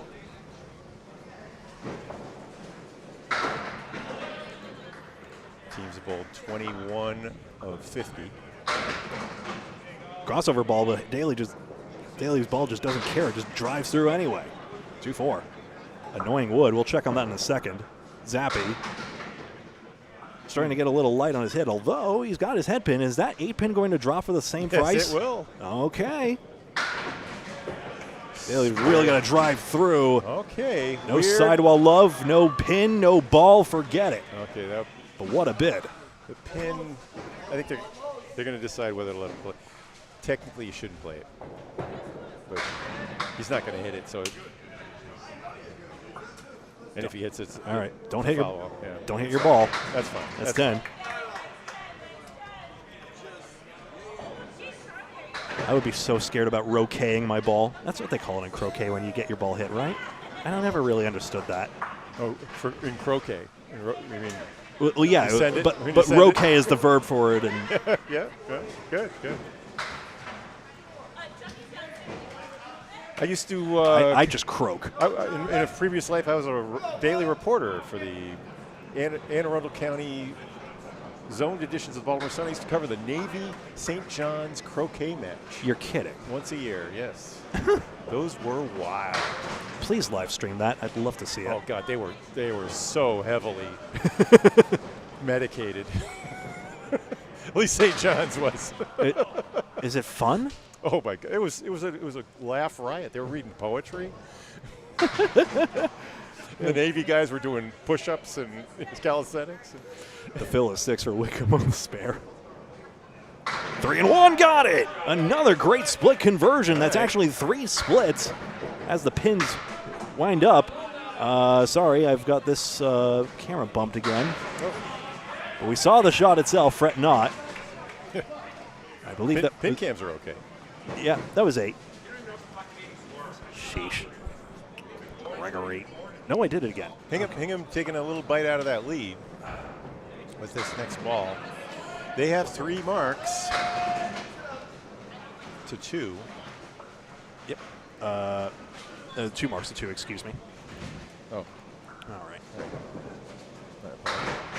Okay, 8 fill, but just again, the 5 and dime. He's made every other split, literally. Whitcomb. Wow. Collins can't run down the Lilieri. That was pestilence. Al Blanchard confirms it's probably revelation. No, the wood was available for Whitcomb. Difficult anyway. In the new BBC series about the angels and demons, Ooh, 9. they replaced the third horseman with pollution. A lot of people replaced pestilence with pollution in the middle of the 20th century, when with the invention of penicillin and many other. Pollution is perhaps a greater danger, but you wonder whether you should change your millennials old. Eco-terrorism, not Yeah. even once. Okay, maybe a little because habits are hard to change. All right, that's a full one, but Don't at me with actual partisan opinions, Okay. please, folks. Waters with another split, and he's got the wood out in front like you see so often. In front of the 2. Oh, Holbrook with a 9 drop, darn near a double. He could play. Unless it rolls, I don't. No, it's the wrong side of the wood. Nope. Split the difference. 2 ways to play it. One, you could try to pinch it. I don't know if the pinch was there. He would have had to hit the spare Holbrook. He would have had to hit the front piece. I think he goes for the 2 here and takes the 9. Yep. Yeah. It's easy to pin the setback at least. Yeah. Well, or when you're filling a strike, then it's good to go for the 2. Yeah. You want to hit the tip. If you're going to play that piece that's so often laying out in front of the 4-7 or the 6-10, you got to hit it at the same time. Smash it into the wall and have it ricochet back and forth. Yeah. Unfortunately, when it works perfectly, so often the 7 pin stays up. Dan Castle's a little sad we don't call the shot the Castle anymore, but the setback is such a good turn. Sorry. It is. But we're in Millis often enough. I'll still do it there. And he is one of the people who helped me spearhead the campaign for this leave needs a name. Speaking of a Castle setback. And then Adam Melanson just comes along and says, oh, yeah, we had one the whole time. Thanks, okay. You're welcome. So here's another good look at it. The same leave, but now the piece next to the head pin is a little bit out in front. So he could try to play a ricochet there off the tip. He will. Oh, no, didn't get it. Yeah. So playing less into more is apparently considered by some to be the optimal play, like any other split. Oh! How in the world did he find that gap? Waters 10. There's 6 inches in there, and the ball's only 4.5 inches wide. You can see it. If Nico Pujar got a zoom-in camera and zoomed it until there's just 1 pixel on screen, we still wouldn't know. No, don't act. Yeah, we got to give you a little better angle on it. There we go. It wasn't there. See? Oh, gee whiz. See, it was too wide. It was too wide. You could see that. I could tell. Not the guide rail we thought it would be, huh, Bob? There we go, Matt. So, no, not matching tags. Holbrook didn't get it. The only way to get that was to fully commit to the piece. Craig 75 to 6. Hit it on the ribbon, and it might bounce off. But you don't want to do that because you got a 70% chance of hitting the pin naked. Danny Harris, check mark. He's got 6 on this one, has 3 spares in his string already. Crossed over again. That's a straight-up spread eagle ball left to make for the inverse spread eagle, yep. So about 6% of head pins turn into spread eagle. So imagine that means about 1 in 10 chance if he hits this pin that he's going to plow it through. That's what's going to make it 0%. Yes. Oh, he did! He did it perfectly. Excuse me. No, you would expect a pro to hit that once in a while. All right. That was it. And that wood didn't hurt. It didn't help, but it didn't hurt. That was fun. That was fun, Greg. Oh, Nico is going to clip that. Thanks, buddy. You don't feel pressure to clip it, but the content you're creating on Candlepin Bowling Network Facebook in particular is awesome. That's a clip. People should look at that. I hear that at league. We say it once a week. Oh, you need a spread eagle ball, and then no one throws the spread eagle ball. It's hard to throw the spread eagle ball on demand. John just did it. That was nice. That was a spare. He now drops 6 on it. Harris needs an out. First Winchell. 1, 3, deflect the ball in, just full on the 3. Yep. So where has he had it? He may have had a 1/10 of an inch left or right leeway on the spread eagle ball. He missed that one by 5 inches. You see Winchell clapping to himself to get himself back in the rhythm there. He's got 9. Right back on it. So it does gain 2 in the end. That spare will be big for his confidence there. As we go back to the top of the order, box 6 down. Okay, we'll check on the score. Thank you. No pressure as ever. There we see it. Only Norcross with a mark on the board, I do believe. We see it there, and that is confirmed. Well, not confirmed. We got to wait for Bob here. But lead is 27 for Central 3 right here. Consider that Whitcomb, Holbrook, and Winchell all had a spare in that last salvo. Though Norcross with back-to-back marks helped save that as well. Scores are confirmed, and we'll go here.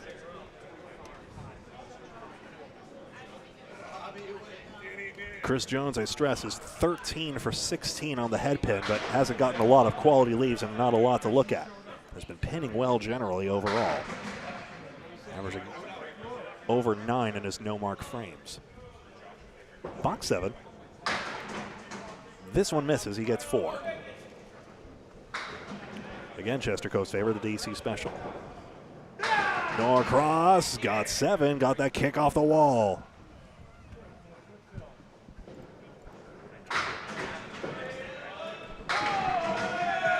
Oh my! Jones runs it down. It's pretty when it goes, and it just did. Oh, come on. All right, Norcross made it. Again, my camera, I'm going to put my camera in a way that I'm not going to bump it because I'm sorry this has happened for the umpteenth time. That's better. That's a spare. Put it on the board. Pin cam's hanging out. But yeah, thankfully the action doesn't completely disappear, but that's embarrassing. Still, it was a pretty ball from Norcross. Exeter has a 13-pin lead at the midway point. Oh, 8 fill for Jones. Good fill, bad leave. But it's now 253 to 220 to 239. But Timmy Douglas is on a double strike. And by the way, he started with a strike, spare, double strike. So he's looking like he's at about, he's going, if he throws another strike, he'll be at 100 through 4. Really trying to shave that. Norcross has a candy bar right in front. 4 consecutive marks for Nick Norcross, 5 in the string. I mean, he'd have to throw 2 more strikes to be 100 through 4. Oh, what a series Norcross is having right here. 109 and a ball. After that 103 start. Starting to dial in. Now John Zappi and Josh Daly. Zappi has had 5 straight head pins, and Josh Daly had a mark streak going.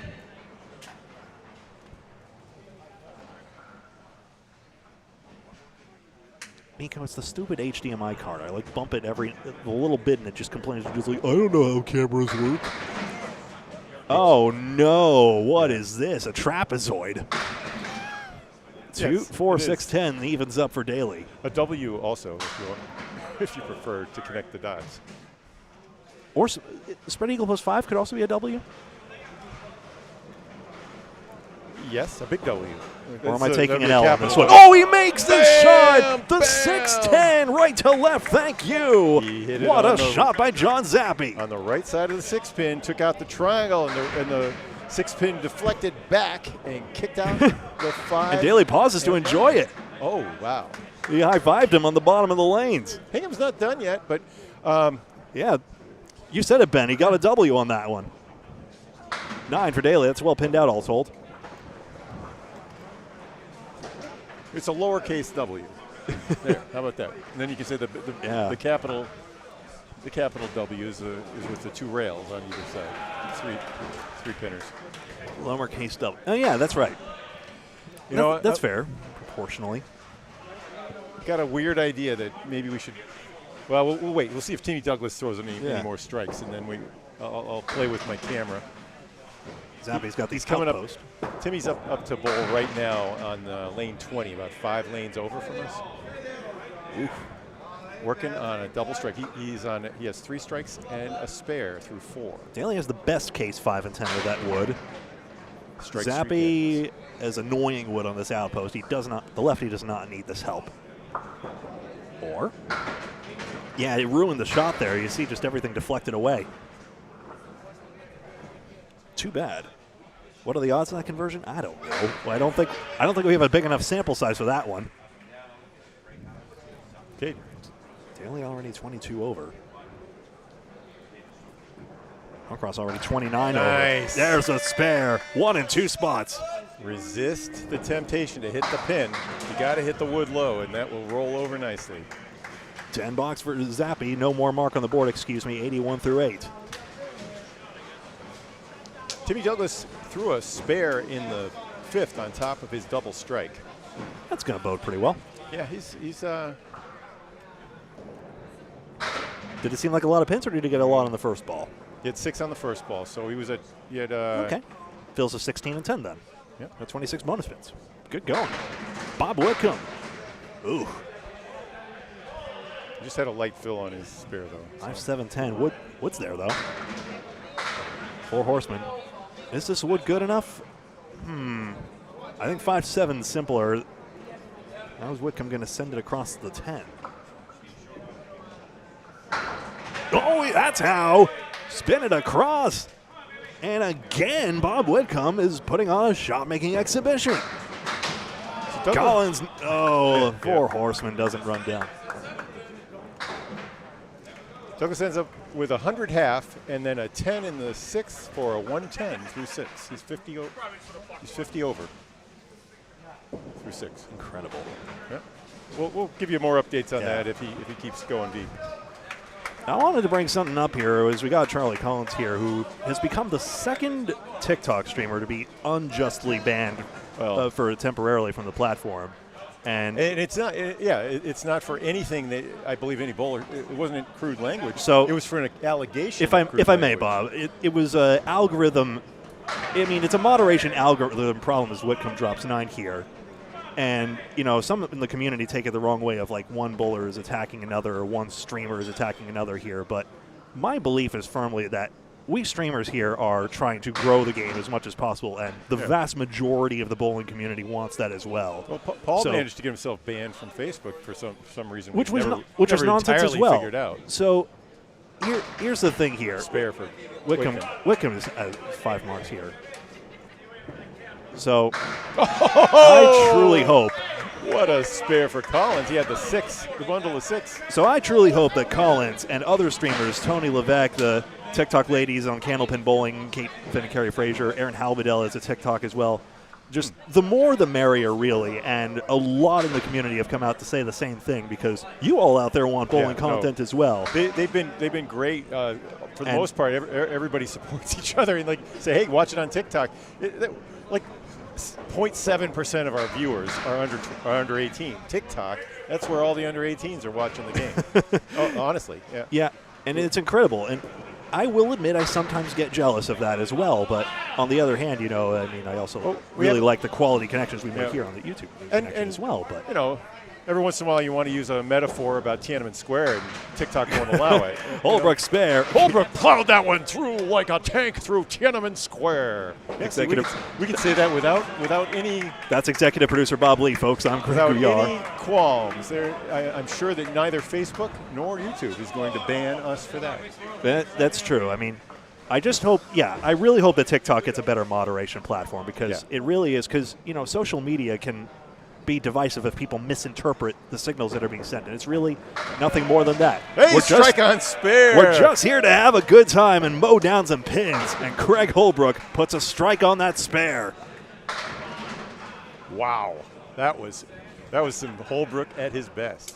Justin Waters picked up that last spare, and he's got 7, and now a split. All right, well, 2, 4, 6. This one just got a lot closer, didn't it, Greg? You know what it is? That camera got bumped on that. Oh, okay. It caused some recoil from one of the bowlers, and I don't blame them one bit, because that was a very close shot. I caught it in the act. Little gremlin operating our camera up there. 9 for Waters. All right. Through completed boxes. Yeah, we got that reaction on camera. You're just like, yes. Again, Waters is bowling much better than the 2 spares that are under his score right now. The lead that was in the 50s is now 16 pins. And Marks 3 spares for Central, a spare and a strike. Tied on total as well. Central 3 has initiative on both counts now. Split and split. Pair of splits there. All right. How do you play the 5-7? You if you're a right to left bowler like John, you try to hit the right side. Really needs a shave on it. Yeah. It's the pinfall. You don't. I don't like aiming that far over though. You just give up so many times where you just miss right. Pins clattering at each other for wins. You're really better off having a better chance at the 10 like that. That's 10. Yeah, unless it's so late in the game, you have to spare. 10 and 10. That's well. Because you're going to miss. You're going to miss by that 3 inches, and then cause it to shave over sometimes if you aim for the middle. So just let the natural variance do the work. Yeah. And if you've got a right to left ball, come in with it from right to left because sometimes you'll flip it. Wouldn't that logic apply more to 2-pinners then again? Look at that ball. 9 drop to the 6. In that case, some would argue just aim for the optic pin because you can miss it on either side and it works. Okay, oh, okay. No. That is as brutal as they come. You throw a ball that could be a strike. I mean, I didn't see the angle of entry. If we froze the frame, a spare is good from Winchell. I could do that. Coming. I could do that if I bumped the cable again. Yeah. So if you froze it a quarter second, a tenth of a second before it hit the head pin, and then took a pull, have a video that stops there. Take a pull. You'd get plenty of people thinking it was a strike. $7 here. And then can you please both check scores and adjust the pin cam? Or wait, do I have a remote I can do this with?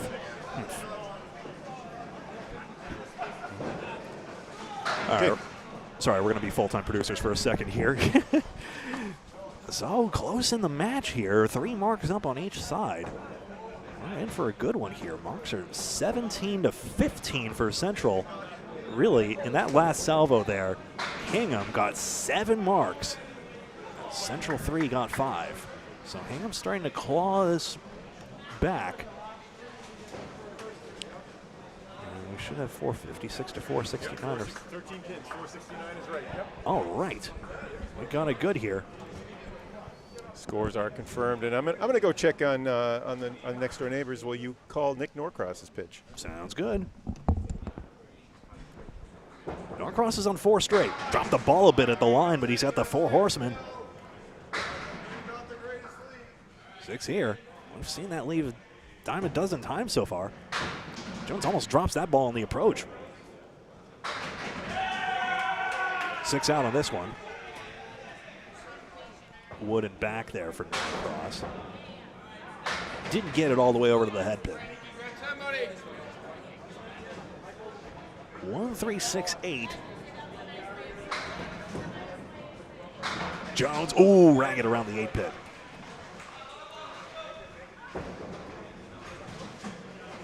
The Christy Hapworth special, as Paul Grant would say. 9 for Norcross. 124 through 9, and a 9 box for Jones. Who again has been on the head pin more than not. 19 pins. Hingham has that extra mark, so really this could be down to a dozen at this point.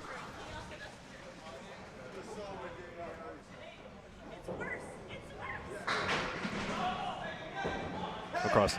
That ball seemed to have more behind it. He actually overthrew it, in fact. He's got a hay bale. Cluster 5, Starlight 5. Chris Jones. Right down Saratoga Street. That's a spread eagle. Couldn't resist. We're here on Saratoga Street, East Boston, Central Park Lanes. We have 2 matches going on side by side. Norcross takes a shot at the bundle of 5, the hay bale. Mark if it goes, but it's it didn't. back. Jones.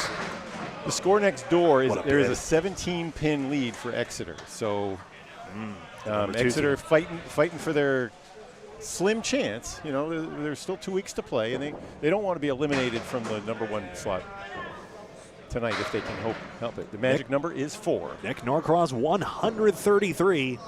Jones, he really is dropping that ball somewhat on the approach there. It's like that ICBA rule that don't start. Dropping the ball on the approach. It's not that egregious anyway. Okay. 102 and a ball for Daly. Meanwhile, it was already 22 over. Whitcomb is 25 over. Holbrook is 25 over. We're having some fun tonight. Each team with a pair of spares and 1 strike on the board. So Hingham trails by 19 minus that strike. Here's Daly. Head pin, 6 pin, into the 10, not quite, 9. Second 19 box he's had this string. Fourth tonight, excuse me. Because of course he does. Okay, that wood is a little tricky. It doesn't quite cover. You see how you have the triangle there? The back cap is. All right, Daly takes care of business. You betcha. 6 John marks in the has string. Yeah, Zappy has to hold serve here. Plays top and he does it. Oh boy, he had to hit one of the ends of that piece of wood, either the tail or the tip. He went for the tip. It plowed through, according to Hoyle. Beautiful, very difficult conversion for John Zappy. 121 in the ball for Josh Daly. 91 in the ball for Zappy. Marks could matter here. His count is 7.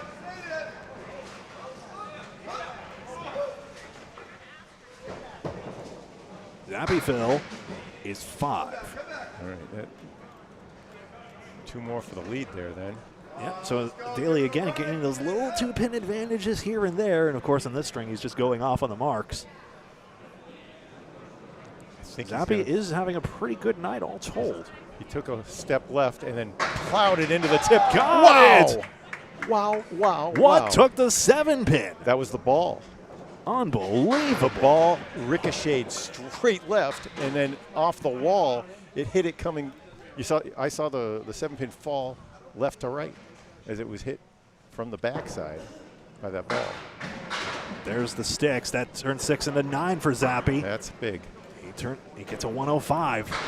So Central 3 now decidedly with an advantage. Timmy Douglas with a spare in the 7th. He's at 120 in a ball through 7. Off camera. Josh Daly in the 10th on the head pin to full 4, 142. Nobody, even the best, can't escape the eagle tonight or ever. 105 in a ball for Whitcomb, 80 in a ball for Collins. One of the awful feelings you have in this game is that you throw a great ball and you get a strike. You throw an even better ball and you get an eagle. Ain't that the way? Meanwhile, 4 horsemen, that seems to be the play. Just miss the head pin and get your horseman at least. Or that, not a bad crack at that for Whitcomb. He'll end up with 5. Hasn't missed a head pin since box 3. And he does have 4 marks to show for it in fairness, but Whitcomb is just in God mode with these spare split conversions. Take that smudge away for now, I suppose. Oh, no. And now he's got the case of the punches. 10 for Collins. Charlie's got 96 through 9.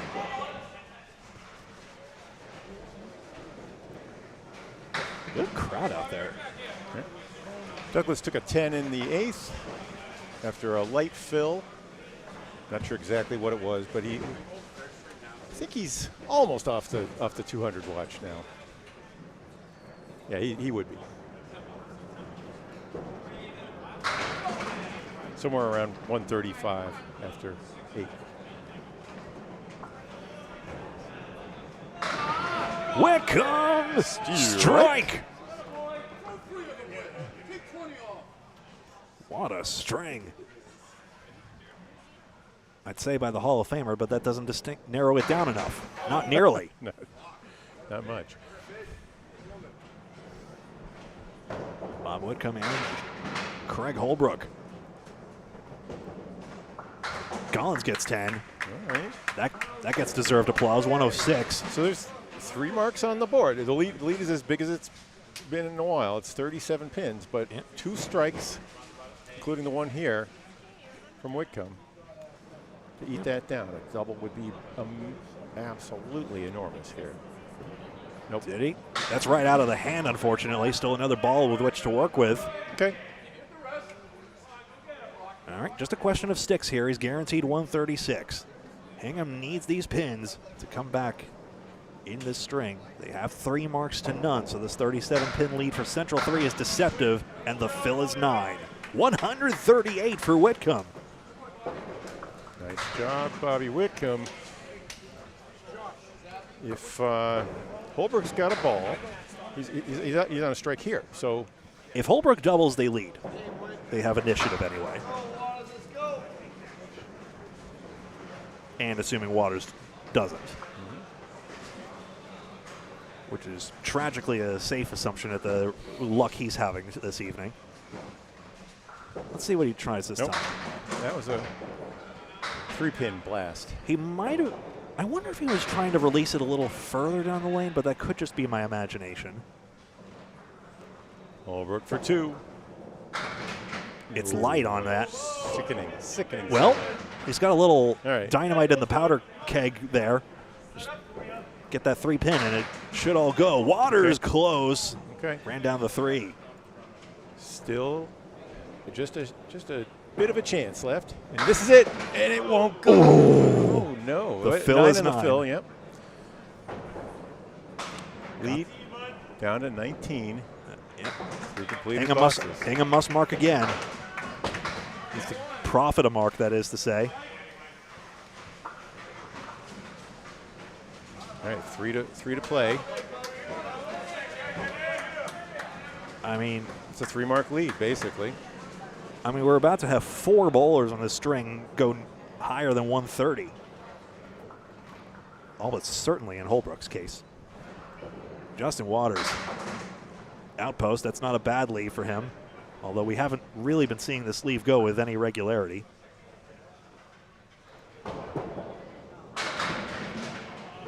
Holbrook. Okay, that's a Caleri -2. 129. The 129. Waters. Oh, and again he runs down the diagonal, but not the other pin. Nothing connecting for him. But he does hold on in terms of the lead. Yep. Waters gets 10 on this one. Holbrook gets 10. That's nicely done there. Lead's still 19. Down to the final 2, final bowlers. Yep, and pinning is 8 in favor of Central 3 in this string here, so that is part of their 19-pin advantage. Marks are 19 to 17 for Central 3, so 2 extra marks plus the 8 pins in pinning. Okay, Winchell. So all those pins translating into basically a 3rd mark of advantage. So Winchell with a spare in the 7th. Just catches the edge of the head pin, 7. Significant because that plank is sat right there. And what a time to cut the diamond. That is the 1 in not 4 quite beauty. this positive, but it is really close to being the decider. Winchell got it. Played to the right side of the red line, we notice. We'll leave that smudge on the board. So the exchange here, enormous. Yep. Winchell These have to be filled. Love to pick up 3 pins or more. Get that lead under 10. Audience is getting better and better every night on Candlepin Bowling Network. Thank you all. Okay. This is 7. It is. You're okay. right. You saw it wiggling. It was a 7. So how about a strike? Pins make a mockery of you if you're not careful. 8 pins make it 9. Winchell gains. It's a 10-pin lead now. Winchell makes his.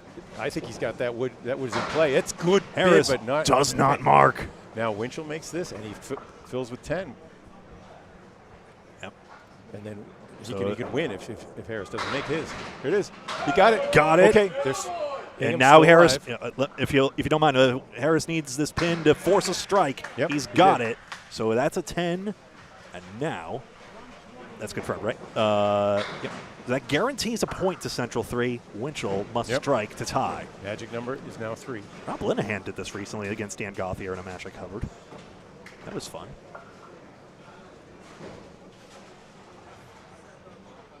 Must strike to tie. Winchell missed the head pin, and that'll be that. The match is tied, 2 match points apiece. One string to go. Final score there unofficially 606 to 602. We'll confirm that and check on our match next door. There we go. And 12 pins in this match as well. Remember, 2 match points, the winner of each string. And I put that on the wrong side, didn't I? Hello, 2 to 2, I said, and there it is. That's correct, 2 to 2 in the 3rd string of 3. The scores are confirmed here. Bob's going to take a hike over there. So the magic number is now 2, pending whatever happened there. And if Central 2 has also won the string, then we do have an official result that Central 3 will win the table in the regular season and get #1 seed in the playoffs coming up on May 17th. Or May 19th, excuse me. That's a Sunday, ironically, for the Friday Night Pro League. I'm going to take the standings away so we can watch Jones bowl. He's got a split in the early going.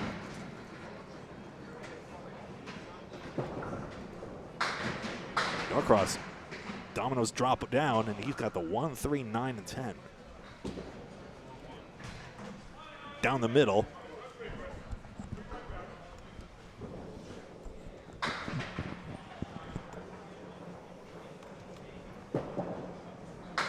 Okay, Hingham is leading big in their match over there at the end Exeter? of string.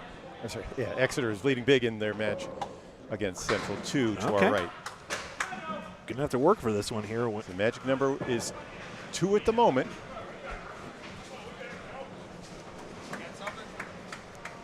Any combination of 2 match points. So it's, you know, if both teams were to tie in their third or tie in the total, both a combination of Central 3's wins or Exeter's losses. Have been blasted out for Jones, and he does carry a corner, so a significant opportunity for a bowler who's been very head pin accurate throughout. Now needs to take aim at the 2-4. Norcross wants this wood to roll. Oh. It will. Not 7-8. And now he's got wood that came out hanging between the 7 and the 8. Jones runs it down. Stayed accurate, took advantage of his rare opportunity. Pin cam's truncating the edge again, but it's 7-8 with wood. Get a good look there. You can see the diagonal available. It's going to be a constant war against that mechanism, in fairness. Yeah, I need a different. You have to read the how-to manual beforehand. It was like IKEA on the go. Well, I can't tighten it up so it doesn't drift left and right when it vibrates right now. It's just the vibration that's playing its way out there. We're all vibing all the same.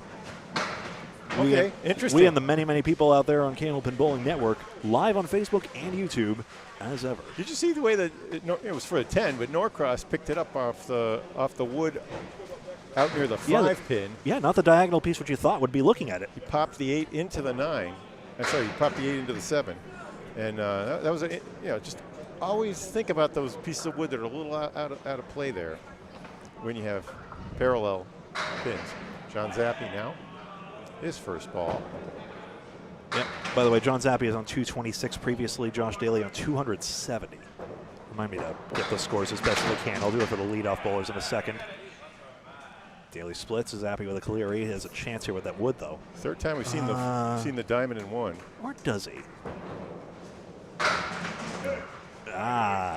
It did cover the 9, but it ruined the action into the 4-7. You're right.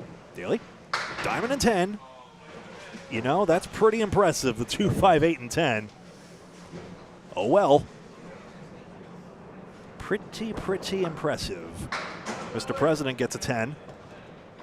Got the Vice President, Dave Barber, over there as well, captain of Team Exeter. Daly 10. He wears a lot of hats. Yeah, and Dave Barber in charge of the Pro Series, now president of the Candlepin Bowlers Association. That's right.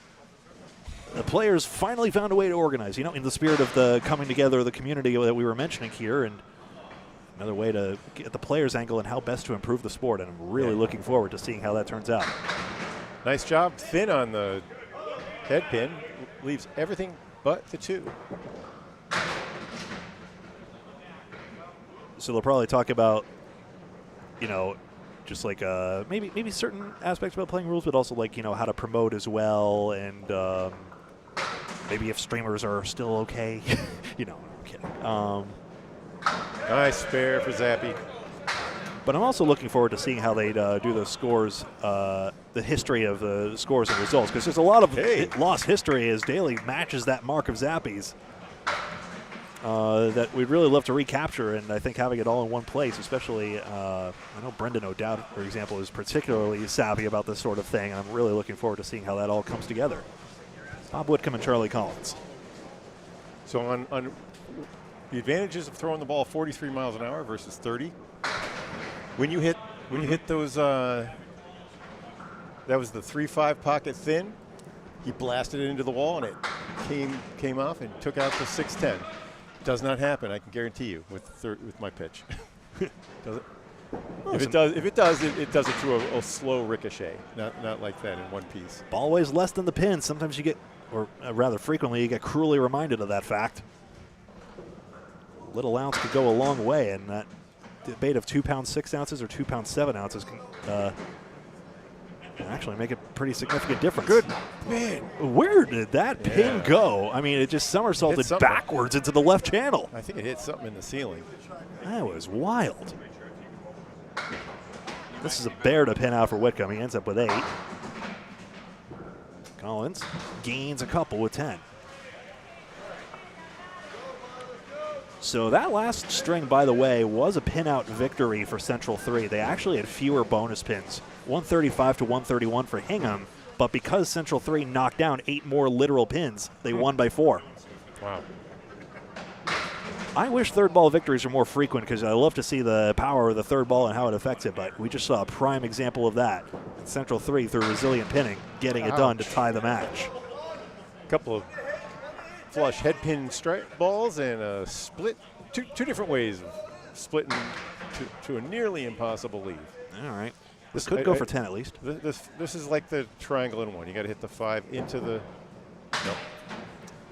this 8 and have it bounce across. Well, we saw Zappy make a more absurd shot than that just a moment ago.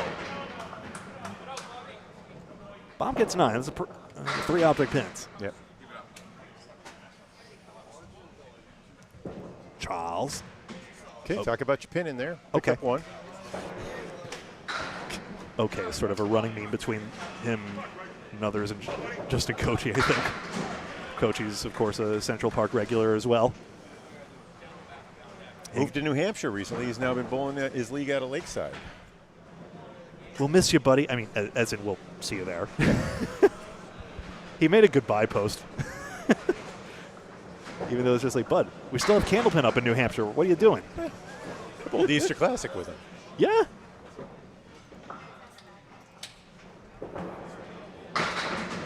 Okay, that was Waters, rather. as straight as they come. And usually with the wood lanes, you would usually get more break on the ball, so it's just not breaking apart for Justin. One of the most mechanical deliveries in the game. My Central Park team, Central Park Lanes Thursday night team played its first round of the championships on lanes 15 and 16 last night. It's a handicap league. Mm-hmm. Like many are. And came down to the last boxes. We are still playing, thankfully. Had to make a spare on strike. What, did you adjourn until the next day? What? No, I won, and now it's elimination. We advance to next week, and we're in the semifinals next week. Smack dab in the middle. Red Eagle -7. Different game, different caliber of play than what we're watching right now. It's overdue for a break. Hay bale's better than he's been getting, to be frank. So diamonds are 25%. Hay bales, okay, 6-10-3, I suppose, for Holbrook. Chance for 10. Diamonds are 27. Hay bales are more frequent. Yeah, that's right. It's like paradoxical corner pin that somehow it's going more frequently, at least based on your sample size. But I mean, it was pretty large sample. I don't know. I mean, it's in the hundreds. Yeah. Statistics means never having to say you're sure. No, it's just. That's pretty good.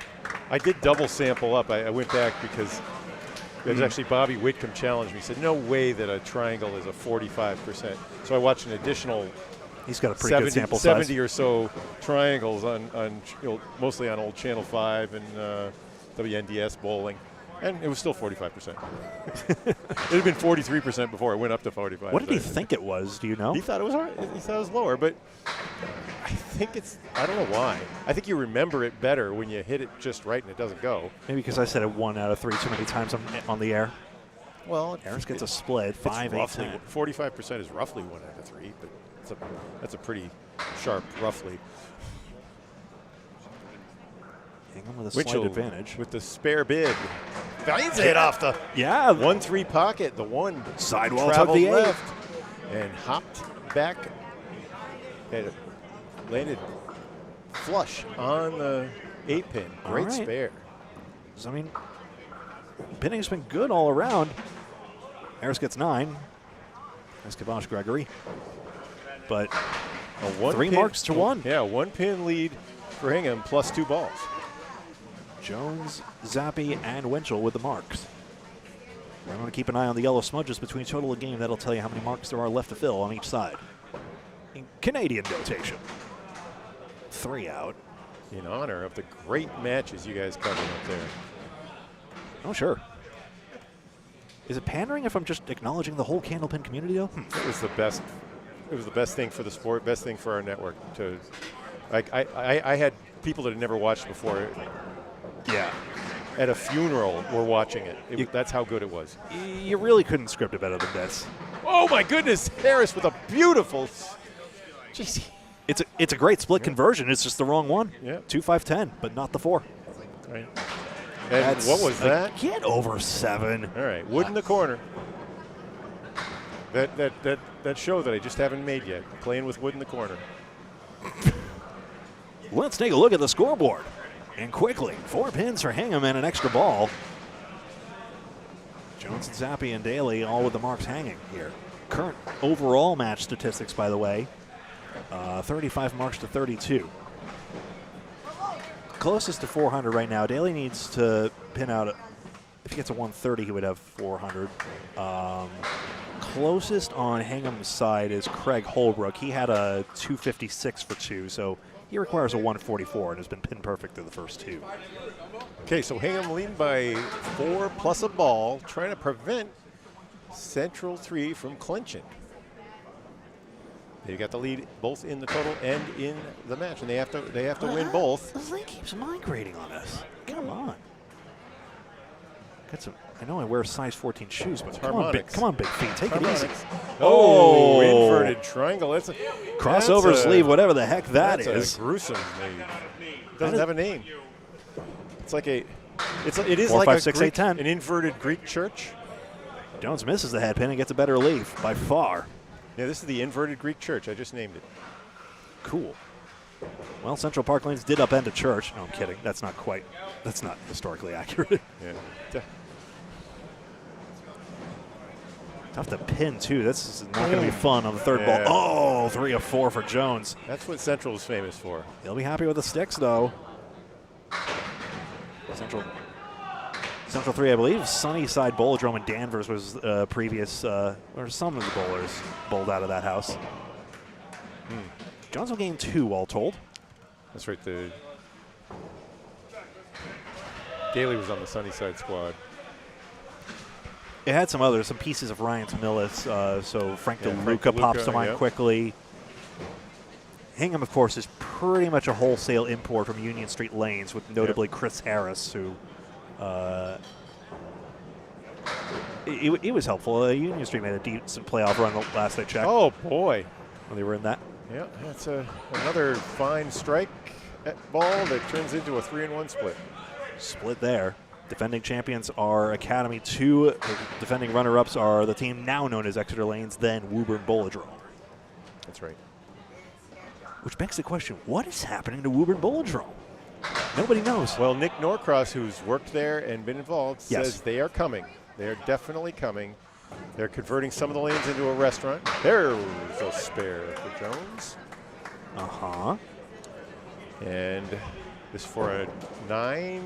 Yep. Good ball. 33-4 for Norcross. What about him? He says he guarantees that they're not. They're going to make it a better business. The family has. I'm not going to get the names right, but family has completed the deal. They're doing renovations, and we're expected to see bowling out of that house. Now, whether it's going to be a place where where a Friday Night Pro League team wants to go or not, I don't know. But if Nick's at all involved, I would not be surprised. Okay. Crossover thin on the 1-3 pocket. Leaves the triangle fronted by the 2-pin.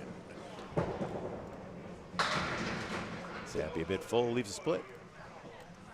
And a setback split. You buzz that head pin, it just topples over. And the wood is just plumb useless. Spare for Daly, back to back. On the thin side of perfect, but closer to perfect. Yep, Daly's got the only 2 marks for the team. My phone hotspot's on 10%. That's fun. I think you want to hit the tip and make the ball bounce off of it. Nope. Way right on it. Yep. Guarantees the pins. Yep. They almost never go that way though. And 10. All right, Daly going to take a bite out of that 13-pin lead that Hingham's developed.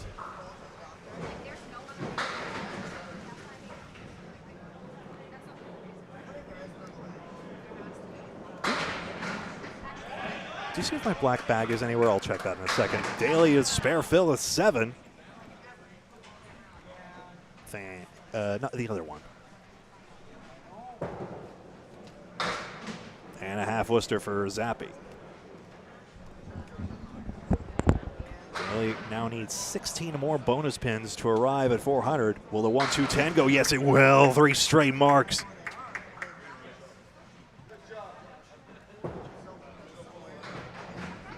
I haven't delved a lot into last week's scores. I'm realizing Justin Waters actually had a 400 last week, and he was here at home.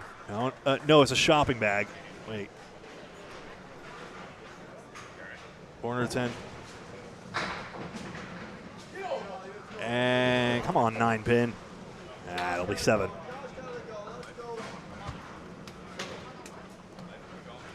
Now it seems as though Justin Waters is the most snake bit instead. It was actually downstairs in lanes 3 and 4, so I suppose a change of scenery did Waters absolutely no good whatsoever. Oh. You know what it was? It was right by my feet. You had no chance. All right. I sent Bob Lee on a wild goose chase. That's what executive producers do. Brother Charles has 7. Bobby Witt has 7 as well. It looks like the same thing that happened before I left. A couple of good head pins and a couple of good splits. What a ball across. Excuse me? Okay. Guess nothing was covering the 10. Yeah, Collins looks like he's shocked. But all right. No, Bob, you've done too many miracles today. That's not allowed.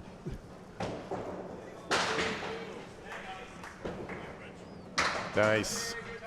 10 for Collins. If you're going to miss left with that one, and he did. Wickham has no choice but to go at the pin, so 8, 9, 10, he's climbing the ladder. 13 to 15, 1,300 the total score. A 15-pin lead for Hingham in the total. A 3-pin lead in the match. Both sides with a hit. Oh, it's coming. And it's gone. A 5 was the last to fall on that strike from Charles Collins. That one came out of the hand a little right.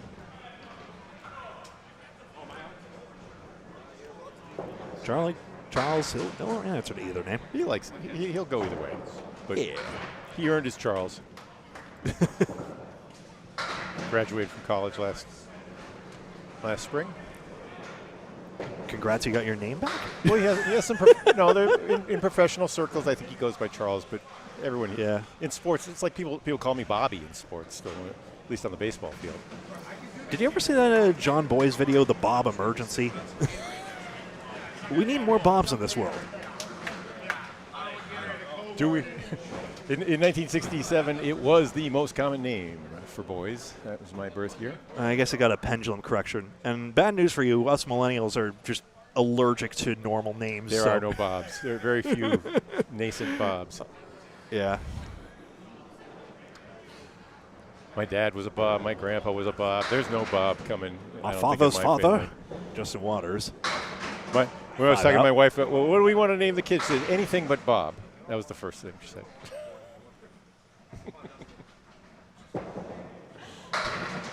Ooh, Oh, gosh. 7. Holbrook shook the 4 and the 9. Now he's going to have to make him fall down. Oh, everything rains over the top of the 9 pin for Waters. I think there are a couple ways this goes. It's about the 3rd time he's missed a spare that way, where he's actually gotten perfectly on that diagonal. Holbrook plays it right on the red ribbon and can't get anything to cover the corner. I was worried about the high one for the same reason. I was wondering whether you'd go low, but yep, perfect. Yeah, now he's got a blocker. Yeah, too bad because he's got pin perfection on the line. Goes way, way up on the wood, and unfortunately that's going to cost him the pin. I think he wanted to. I don't know if he wanted to hit the tip, but he wanted to hit it real high. All right, dead even in the string, in fact, although Central 3 has the extra knock, and we're going to see it from Daly and Collins. Of course, Greg estimates that he's had 1,400 games in his career. I wonder how many perfect games he has. Probably somewhere in that range. 1,400 triples. Triples, yes. Yeah, got it. Series. And I think he probably has that many perfect games. I'm imagining. Holbrook, 4 horsemen. Deja vu. Let's see if this goes for Mark for Lamonia. Oh, brother. I thought that wood was going to help her, if anything, but the 6 pin got stranded. Holbrook on the outside of it didn't have the energy to impart into the 10 pin. Okay, a pair of 9s there, and we are tied. Oh, well, a pair of 10s here, and we're tied. You got it. We're there, it's there. I was practicing. And a dozen pins for Hingham, so 4 marks to forwards, and the pinning is only 2 in Central 3's favor, so there you go.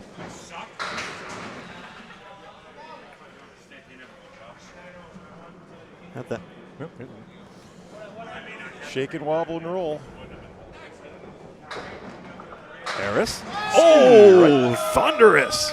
And his 3rd head pin hit out of 3 is a beauty. Winchell. He's trying to do the same. Uh-oh, here we go again. Quick, get a consultation. He had a few things to say about that. This is a lowercase w. It's gone. We've got a 100% hit rate on this. Oh, my goodness. Oh, good. That's the worst pin to take out, unfortunately. Well, I suppose cherry-picking one of the object pins also, but... There are a lot of bad ones and not so many good ones. All right. And he's got 2 on that one. 8. 2 objects, 8 pins. And good pin cam. Slides again. It's like it has a pulse of its own. Whee! It's like it's got focus issues, like me. Winchell takes crosses it forward. over a little far. That's a washout. That's for sure. Harris cut it across. No. Was hoping that wood would be a little higher up, unfortunately, but since the top tip of the wood was there, didn't really get the carom across he was after. Mitchell gets 4 pins out. 9 for Danny. Not a number. That's better. Oh, no. There we go. Lead change. There we go. That's 8 pins because now the pin cam's migrated again. All right, so it's 12 for Central then. Can I just pan that? Is that what's going on? Oh my gosh! It just Yeah. Someone's leaning on it. I should probably just have a quick chat. Okay. I'll do it in a second. But anyway, there we see it, folks. 12 pins now in favor of Central 3, so they've made up the match deficit going into this, and they've got the extra ball. So Central 3 very likely to take destiny into their own hands and get those 6 match points that we've been going over and over again. Remember the standing. Magic number is 2. Magic number is 2 now, of course, but they'll get the 6 anyway. I was going to show the standings once again. There they are, folks. Remember, Central 3. Exeter has lost 2 of those match points already, so if Central 3 gets... Yeah. And Central 3 has gained 2, so if they get 2 more, they win. Goldust Clinch Gray is out. There's still a lot of room in between with 2 weeks to go after this. So what you're going to see, the thing to... We'll expect that to happen. I doubt that Central, even if they were to lose that they're going to be swept the next 2 weeks either. But what you should be paying attention to is that these two teams could well play in the finals. There's a better than 50% chance that one of them will be in the finals in May. Yeah. And if things go, according to Hoyle, it would probably be, if 1, 2, and 3 held serve for the spare. No. Yeah. Too bad. And Norcross had a pin spill forward on his first ball, so he had a break there to take advantage of. Yeah. If things go, if everybody holds onto their first round win, teams 1 and 8, 2 and 7, 3 and 6, you would expect to see a 1 versus 4 and a 2 versus 3 in the second round if all the higher seeds win. And then in the final, you'd see 1 versus the winner of so Central 3 would, in that case, would be playing in the final on these lanes, on these particular lanes, 15 and 16. This diamond and corner leave has been a common one. Leave du jour. Across, overthrown 2. Ouch. Lead down to 6 plus 3 balls. 2 marks, and one of them's a strike. Jones. Oh, no. Oh, come on, Oh, one. yes. Here it comes. Yes, and a spare. That was a crisscross albatross shot. And he's got 3 marks. He gets to sit down on a mark again. Chris Jones, 66 in a ball.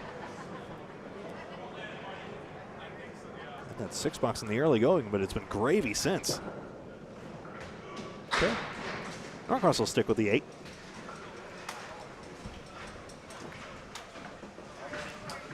Zappy and Daly. Josh Daly is pin perfect, by the way, through the first 4, a 10 and 3 spares. Zappy had that, but a 7 box previously. But again, Zappy can pin out 3 under 30, which is about his average, and he's still got boxes to go better than that.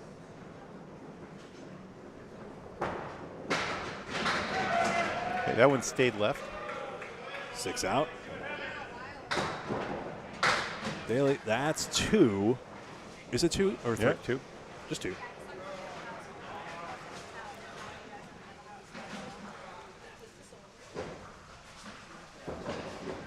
It's there for Zappy. Missed the object pin.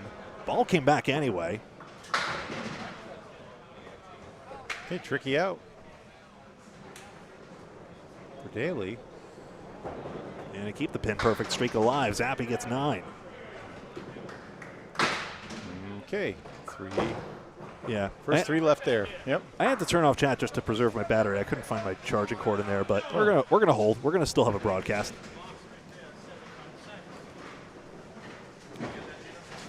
Fret not, good people of Candlepin Bowling Network land.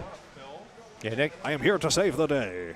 As the clock strikes 10, and we are in our third of 3 strings here, Central Park Lanes in East Boston. No. We got to do it to the minute. 9:58 p.m. We are in broadcast. We got to get our universal coordinated time. Well, I'll do that when it hits 10. I'll stare at the clock instead of watching the bowlers. Do that 10:30 a.m. Whatever it is. Daly no longer pin perfect, but how about this? Okay. 9 drop. And the wood hanging out there, looking a little tricky. Not too bad. He's got more than 3/4 of that 5 pin to take. Daly does. Zappy has to throw some version of a full head pin. Spread eagle ball ideally, but not that one.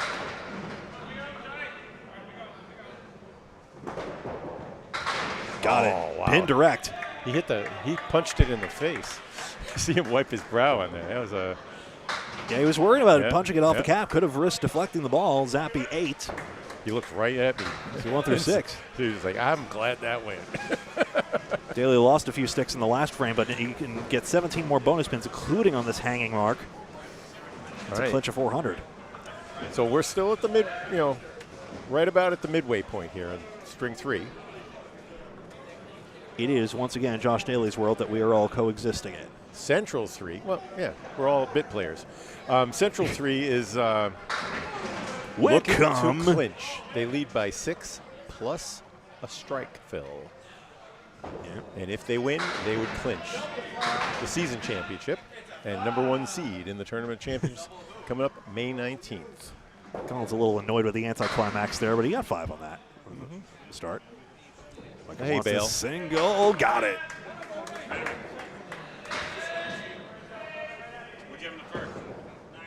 Beautiful. Collins runs Beautiful. it down. You want it to be full, but not so full that it punches exactly through. But anything that has to hit that 2-pin or the 3-pin on the right, I mean, that win is 1. and it has to connect with both the 5 and the 4. Ball going one way, pin going the other, and then something has to connect with the 9-pin in the back or the 8-pin in the back, depending which side you're on. New leave unlocked again. Bob What? Whitcomb, Oh, 6, my 8, 9, 10. What? 6? I'm sure many of you have seen it once before in your lives. I'm just saying this evening. Ouch. Uh, Castle set- setback. I don't know. It's a setback. It's a gosh darn shame about it. 65-5. It's a nice ball. Not to sound like but the Sopranos good luck theme. on this one. Wickham needs the piece of both the 6-pin and the wood and only got the left. Collins doesn't even have the wood anymore, unfortunately.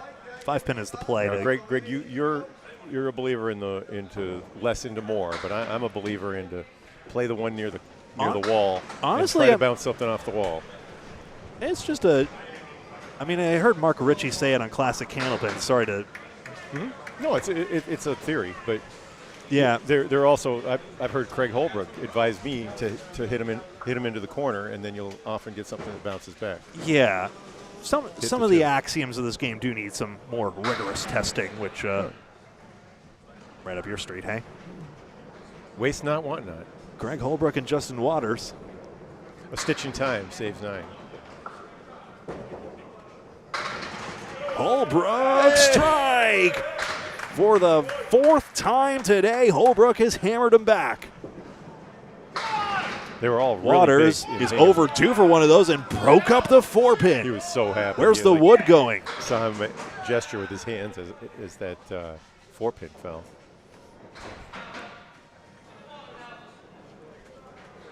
Deathly silence here. Waters is pretty unflappable, though. It's bid. Yep. Easy as you like. Use it all. Remember the weekly challenge here. The low bowler sits out next week. Nick Leach is going to come back in. Which currently rates to be Waters, even though he had a 400 last week. Yep. Hey, it's just something again, they do. You got to think about it. I mean, That's the splits for you, speaking of. and the rules on the playoffs.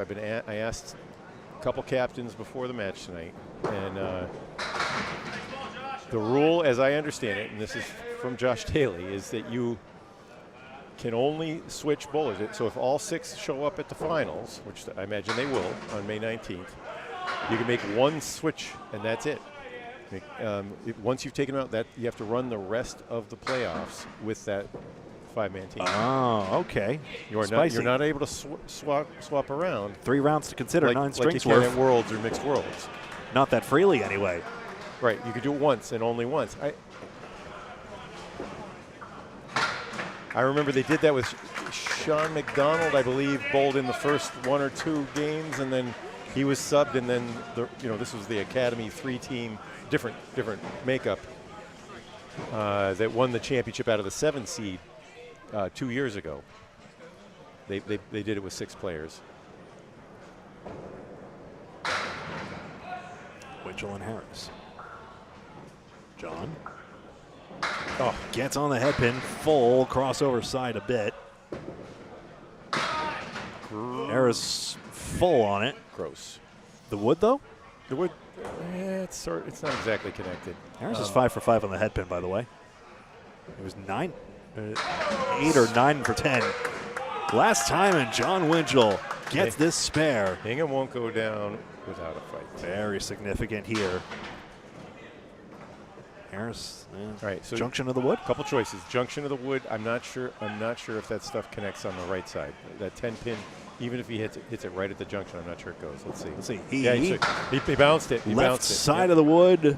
He wanted. He got something to move, and it just moved ineffectually, unfortunately, in front of the 10. No satisfying lateral action. Now needs to hit this pin on the cap pretty much, otherwise that happens.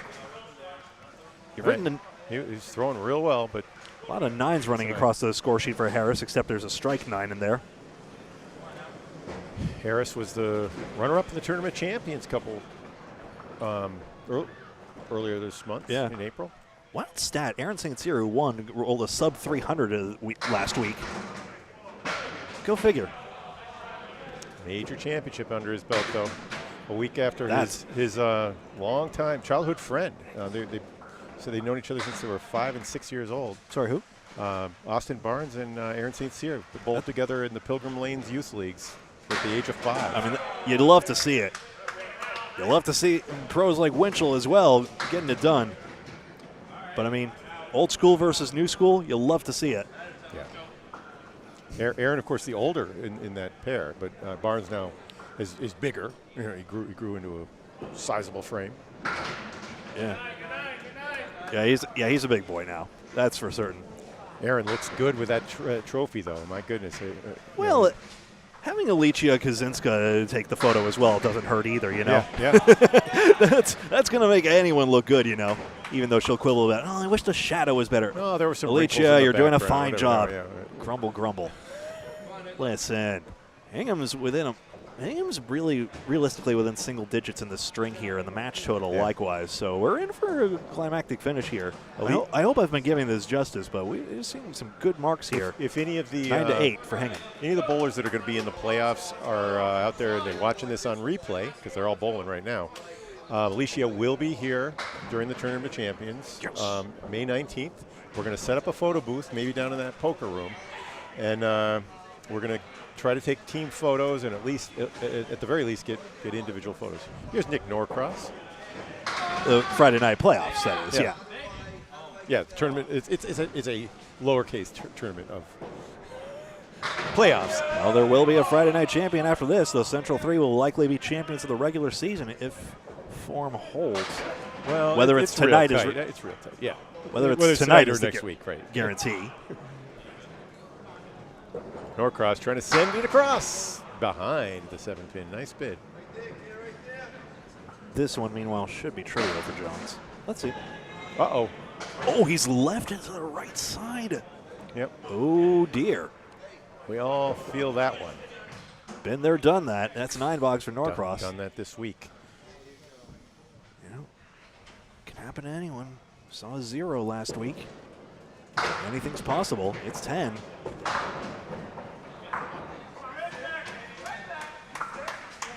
Norcross almost picked up that 7-pin by roqueing the balls out of the channel. Roqueing.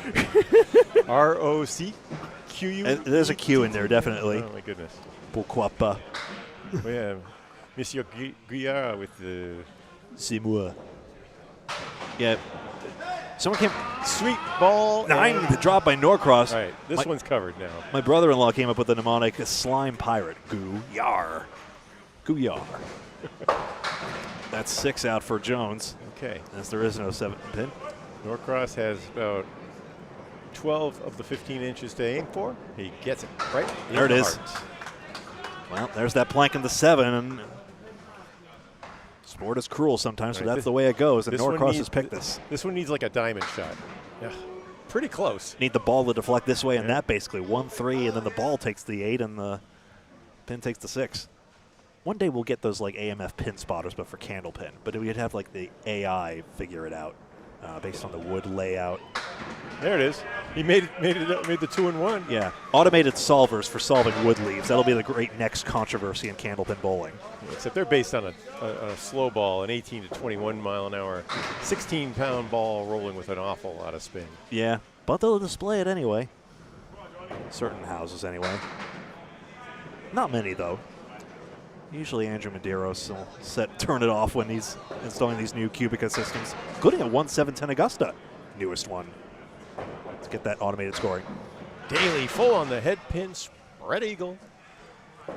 Pins give him the bird. But I love the pen and paper. Efficient? No. Classic? Old school? Yeah. Heck Right. yes. Zappy thin on the head pin, leaves the rail plus the sleeper. Does that make sense? Rail plus the sleeper. Yeah. Yeah. Eagle wing left plus the 8 pin. Catches it thin and it should go. Full, it does not. Huh.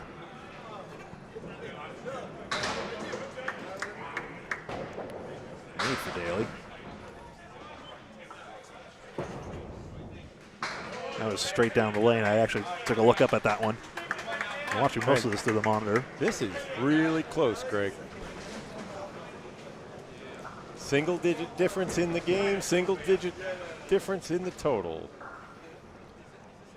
Central 3 in gray trying to clinch the regular season championship. Oh, that was thunderous. Oh, Goodbye, everything. And somehow that is Josh Daly's first strike tonight. that's a little unusual.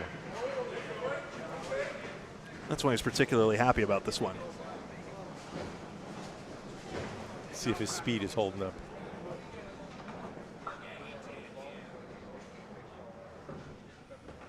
Four horsemen plus the 9 back there for Zappy. Gets it. Oh, you were hit 10. It will not go. Hit it from behind.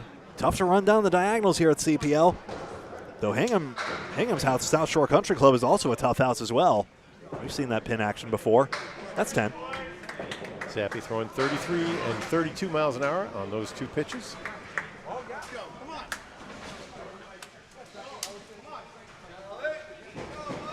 Come on, buddy.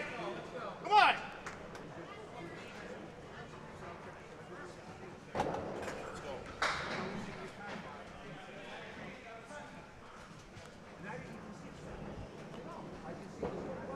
All right, run it down, Charlie. This one goes for you. Charlie Collins throwing 41 miles an hour. Leaves the 1, 2, 4 Wickham splits. center rail. Part of the shaking. People are moving about. Can run down. Yes, Collins does. Put his name up there. Put a smudge on the board. 85 in a ball.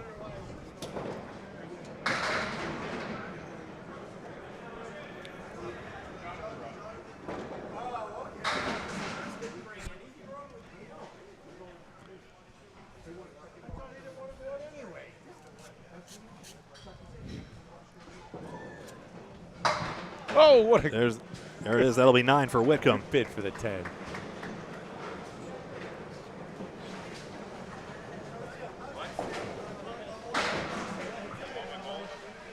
Do you mind if I see that orange bin? Do you know where that is?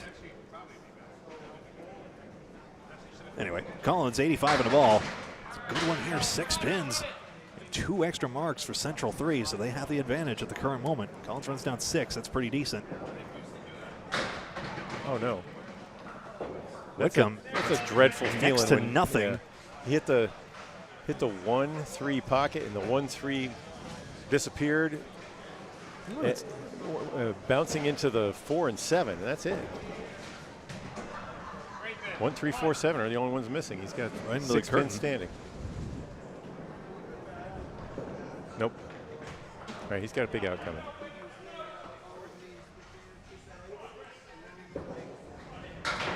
This is as big as a fill ball in terms of its effect on the score. Oh, and it's going to be 6. Yeah. Fine, I'll take it. Let's go. Come on. Be right back, sorry. Let's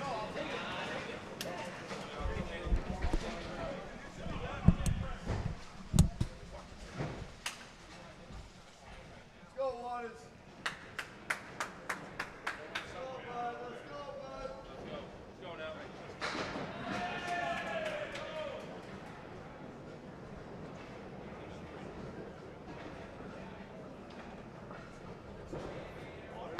There we go.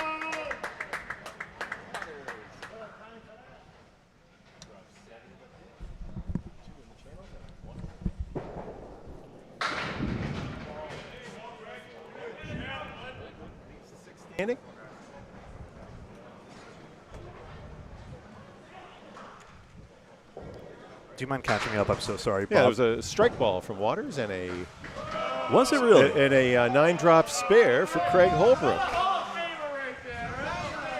Greg Gouillart. Well, long overdue for the way Waters has been hitting the head pin all night. There was a huzzah after he threw it.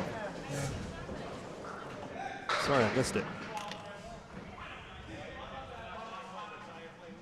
There we go. And 4-2.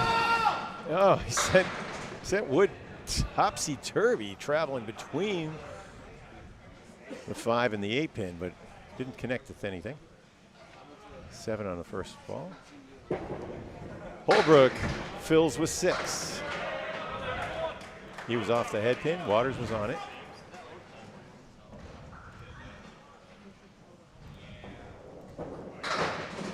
okay. Oh, he was trying to cut it on the outside. Leaves sticks on the plate. 7. So Waters picks up 1 on the fill exchange there. With Holbrook 6, and now they're both bowling for 10s.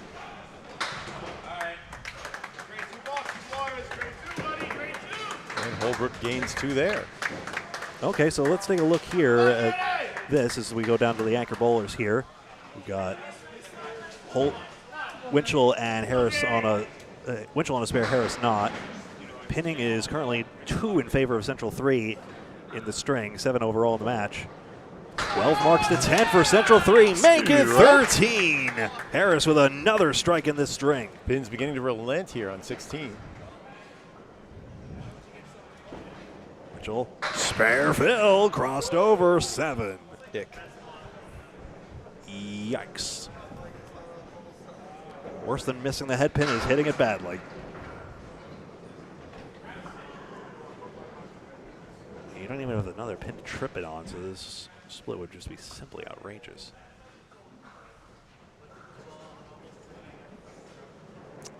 Winchell with a reset, takes a restart. I was trying to hear what he said. He was muttering. He felt something. I think he felt something under his feet, but We have been all evening, though, in fairness.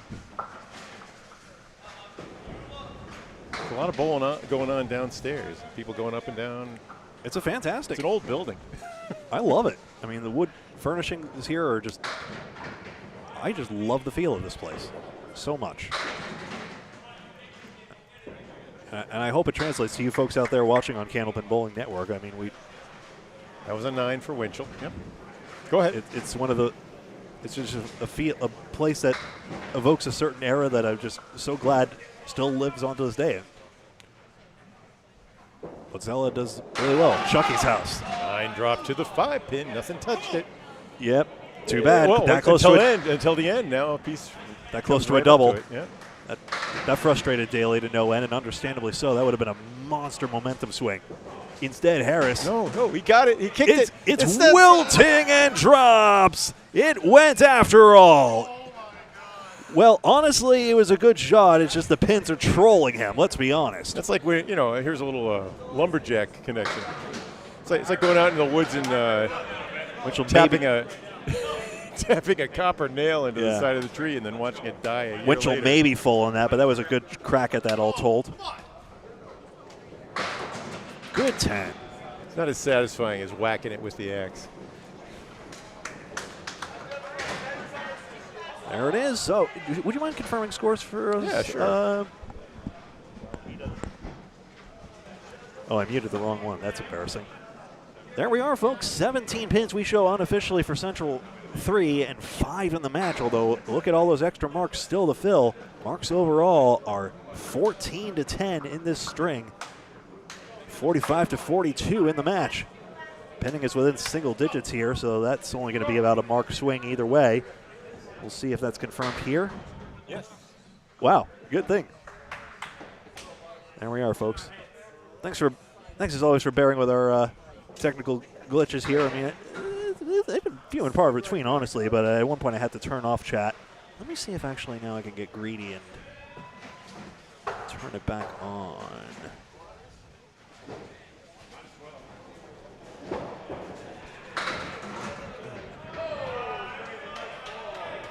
Scores are confirmed as you see them. Jones gets rid of 8. He does bust this up, but Jones has also been snake bit with the pin luck overall, so this is a big opportunity for him. Just a fairly simple one earlier, but he does get this one. And a spare on the board. Norcross filled with 5. His crack at the 3 and 2 wide of the target.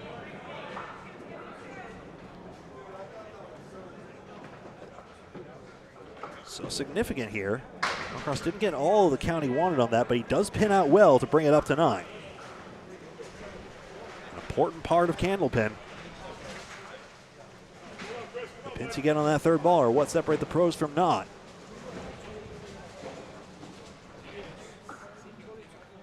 The only one on 400 watch right now is Josh Daly, who needs 15 more bonus pins, including on this strike. And there's a hammer. Chris Jones, strike on spare, and what a time for it. And Norcross with the perfect response. Matching strikes in 10, here we go.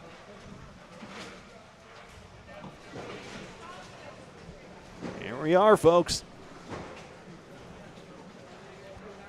Central 3 still with the advantage.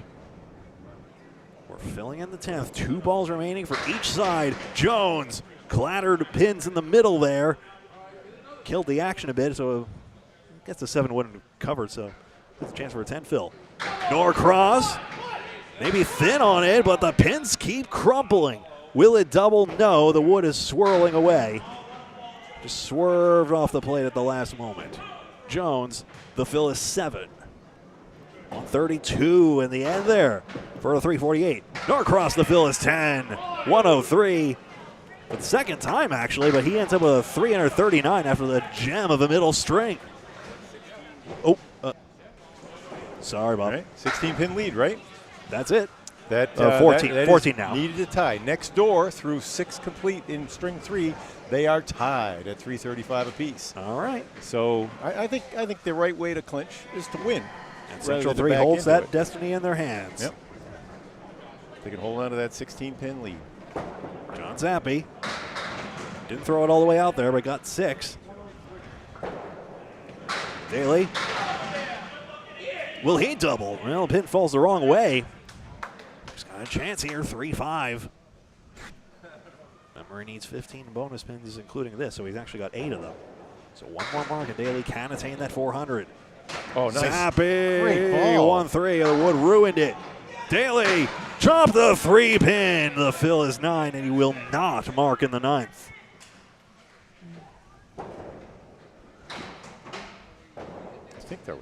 I think he waved that off. I saw his hand move. Check that. Do you mind checking That's that? an 8. Yep. Craig Holbert just turned and confirmed that was an 8. Thank you. There we go. Everything firmly on Central 3 side for the time being. But 9 marks each on the bottom 3 bowlers on the rotation. Actually, Jones has 9 as well, and can Zappi join them on 9? He's got 8.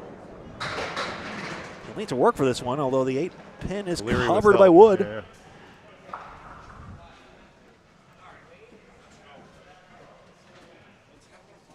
Unfortunately, that 1-3 can splatter. Daly needs 16 to get it to 400. He's going to need to really work for it, but his ball can dig it to the 1-2 and splash everything. And hammer ball should take this anyway. This time, if Zappi runs down the diagonal, which is not a gimme in this house, this can go. He's on the head pin, but unfortunately the 2-pin wilts because he was too far outside. 3-pin rather. Daly misses it, and the 400 disappears, unfortunately. It'd be in the 390s, right? You betcha. Zappi 10 for a 99 string. Pretty resilient pinning all told. Would have wanted some more head pin hits. Josh Daly a 122 for a 392. John Zappi ends with 325. Big doings in the fantasy Friday night Candlepin League. Those Josh Daly owners are happy with that. We'll standardize that one day. Bob Whitcomb and Charlie Collins.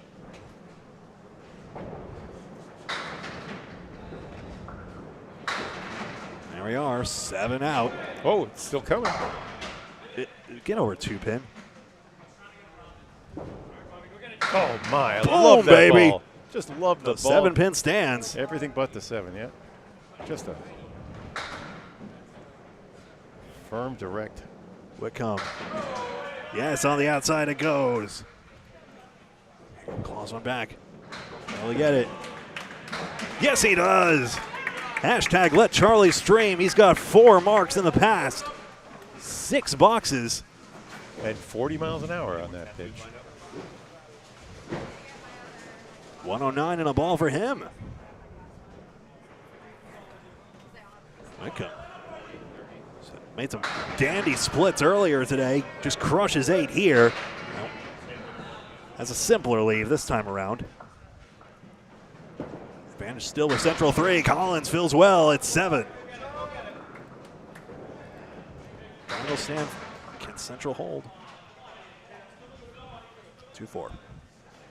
Similar leaves to be sure. Good. 2-pinner goes. Like I said earlier, Bob, ain't on that object pin. It can go. Collins. Triangle. Oh, sliced it around the 5. Difference on those is 51 versus 45%. Yep. The 2-pinners go 51, those 3-pinners 45. I think Collins is only 6 degrees off or some nonsense trigonometry like that. Yep. That's Good. 10. Score at a 10 box and a 126. Collins ends up with 337. Are we down to our last 4? You bet. And is the lead 22 pins? You It was official before. It should be official now. All right. We are. Apologies in advance. That is what is needed for Central 3 to clinch. We'll send some smoke signals if necessary for you. Getting the scoop however we can for y'all. Last ball for Whitcomb is a good one. The fill is 10. 113. And like that ties total. Central 3 does have that extra knock, though, so they are still favored for the 6-2 victory. All right, we're down to 4. Yep. So Danny Harris's bonus ball is the difference right now in the match.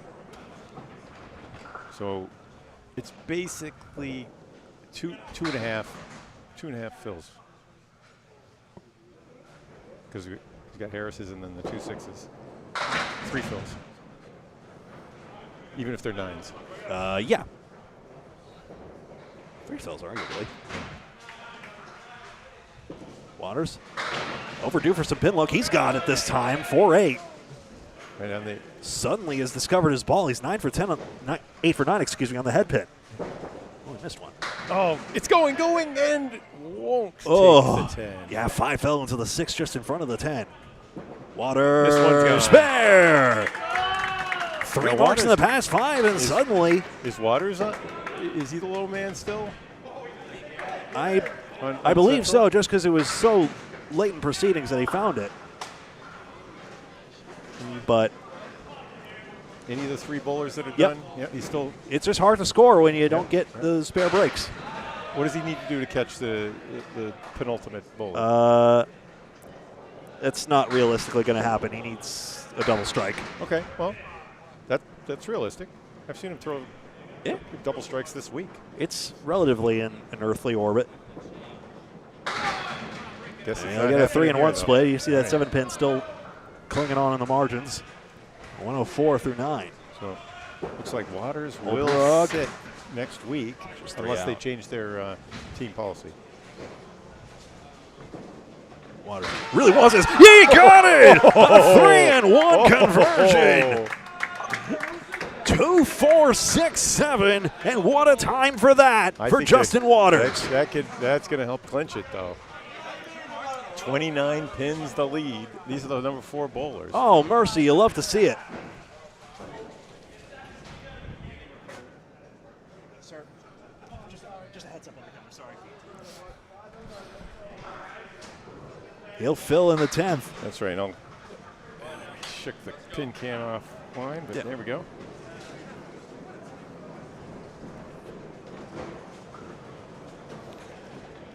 Pins. 8 in the total. That's closer right now, but Waters is going to bust this apart okay. too. How about 19? How about a 19 box? Does that put him up there? It seemed simultaneously like a moment of dread and also a matter of time, and it prevails for Justin Waters. 123 gives Justin Waters a 324. Yeah, sorry, that does make him the low score, but hey, he had a 400 last week. No, Hey. he just confirmed it. He's laughing. He said, I'm not bowling next week. Craig Holbrook, 361. That's tough. But was he the worst bowler? I don't think so. Yeah, No. it happens. Someone's got to be, though, in fairness, so it's not like that. But it wasn't bad bowling. I'd like to be the 6th bowler on the Central 3 team. Geez, a lot of us would be. And back of the line, bud. I would have been. I threw a actually, I threw 328 on these lanes last night. Harris, that one's going to swerve in front, and the 6-5 goes, and everything's coming up Millhouse for Central 3. They're going to do it. They're going to do it. 9 for Winchell. And it does look as though Coronation Day is going to be today. Central 3, the probable #1 winners tonight here in the Friday Night Pro League. Remember, 38, yeah. and they'll get the 6 themselves, even though Central 2 did them a solid over on lanes 19 and 20. That officially clinches it, right? Yep, yep. 3, Phil. The lack of a strike and the Exactly. 3 fill. Yep, that's it. Best Winchell can do is 20. Congratulations, Central 3, the 2024 Spare Winchell. regular season champs. To a lot of guys, that's as important as the tournament champions of the playoff champions. I mean, let's be honest. You do get a bigger cash prize for the regular season win, which would make sense. There's more matches. Sure. But hey, $2,000 on the line for the playoff winners. Yep. That's pretty good too. Add on some extra there. The box is 10. Danny Harris finishes with a 356. John Winchell with 330 plus a ball. Handshakes are probably going to happen in just a matter of time. They are happening now. The fill is 8 for Winchell. And he finishes with a solid 338. Congratulations to Central 3, your champions of the Friday Night Pro League. Would you like to do an interview with one of the guys, or do you want to wrap it up? We'll do this here. We can just get a quick reaction from. Yeah.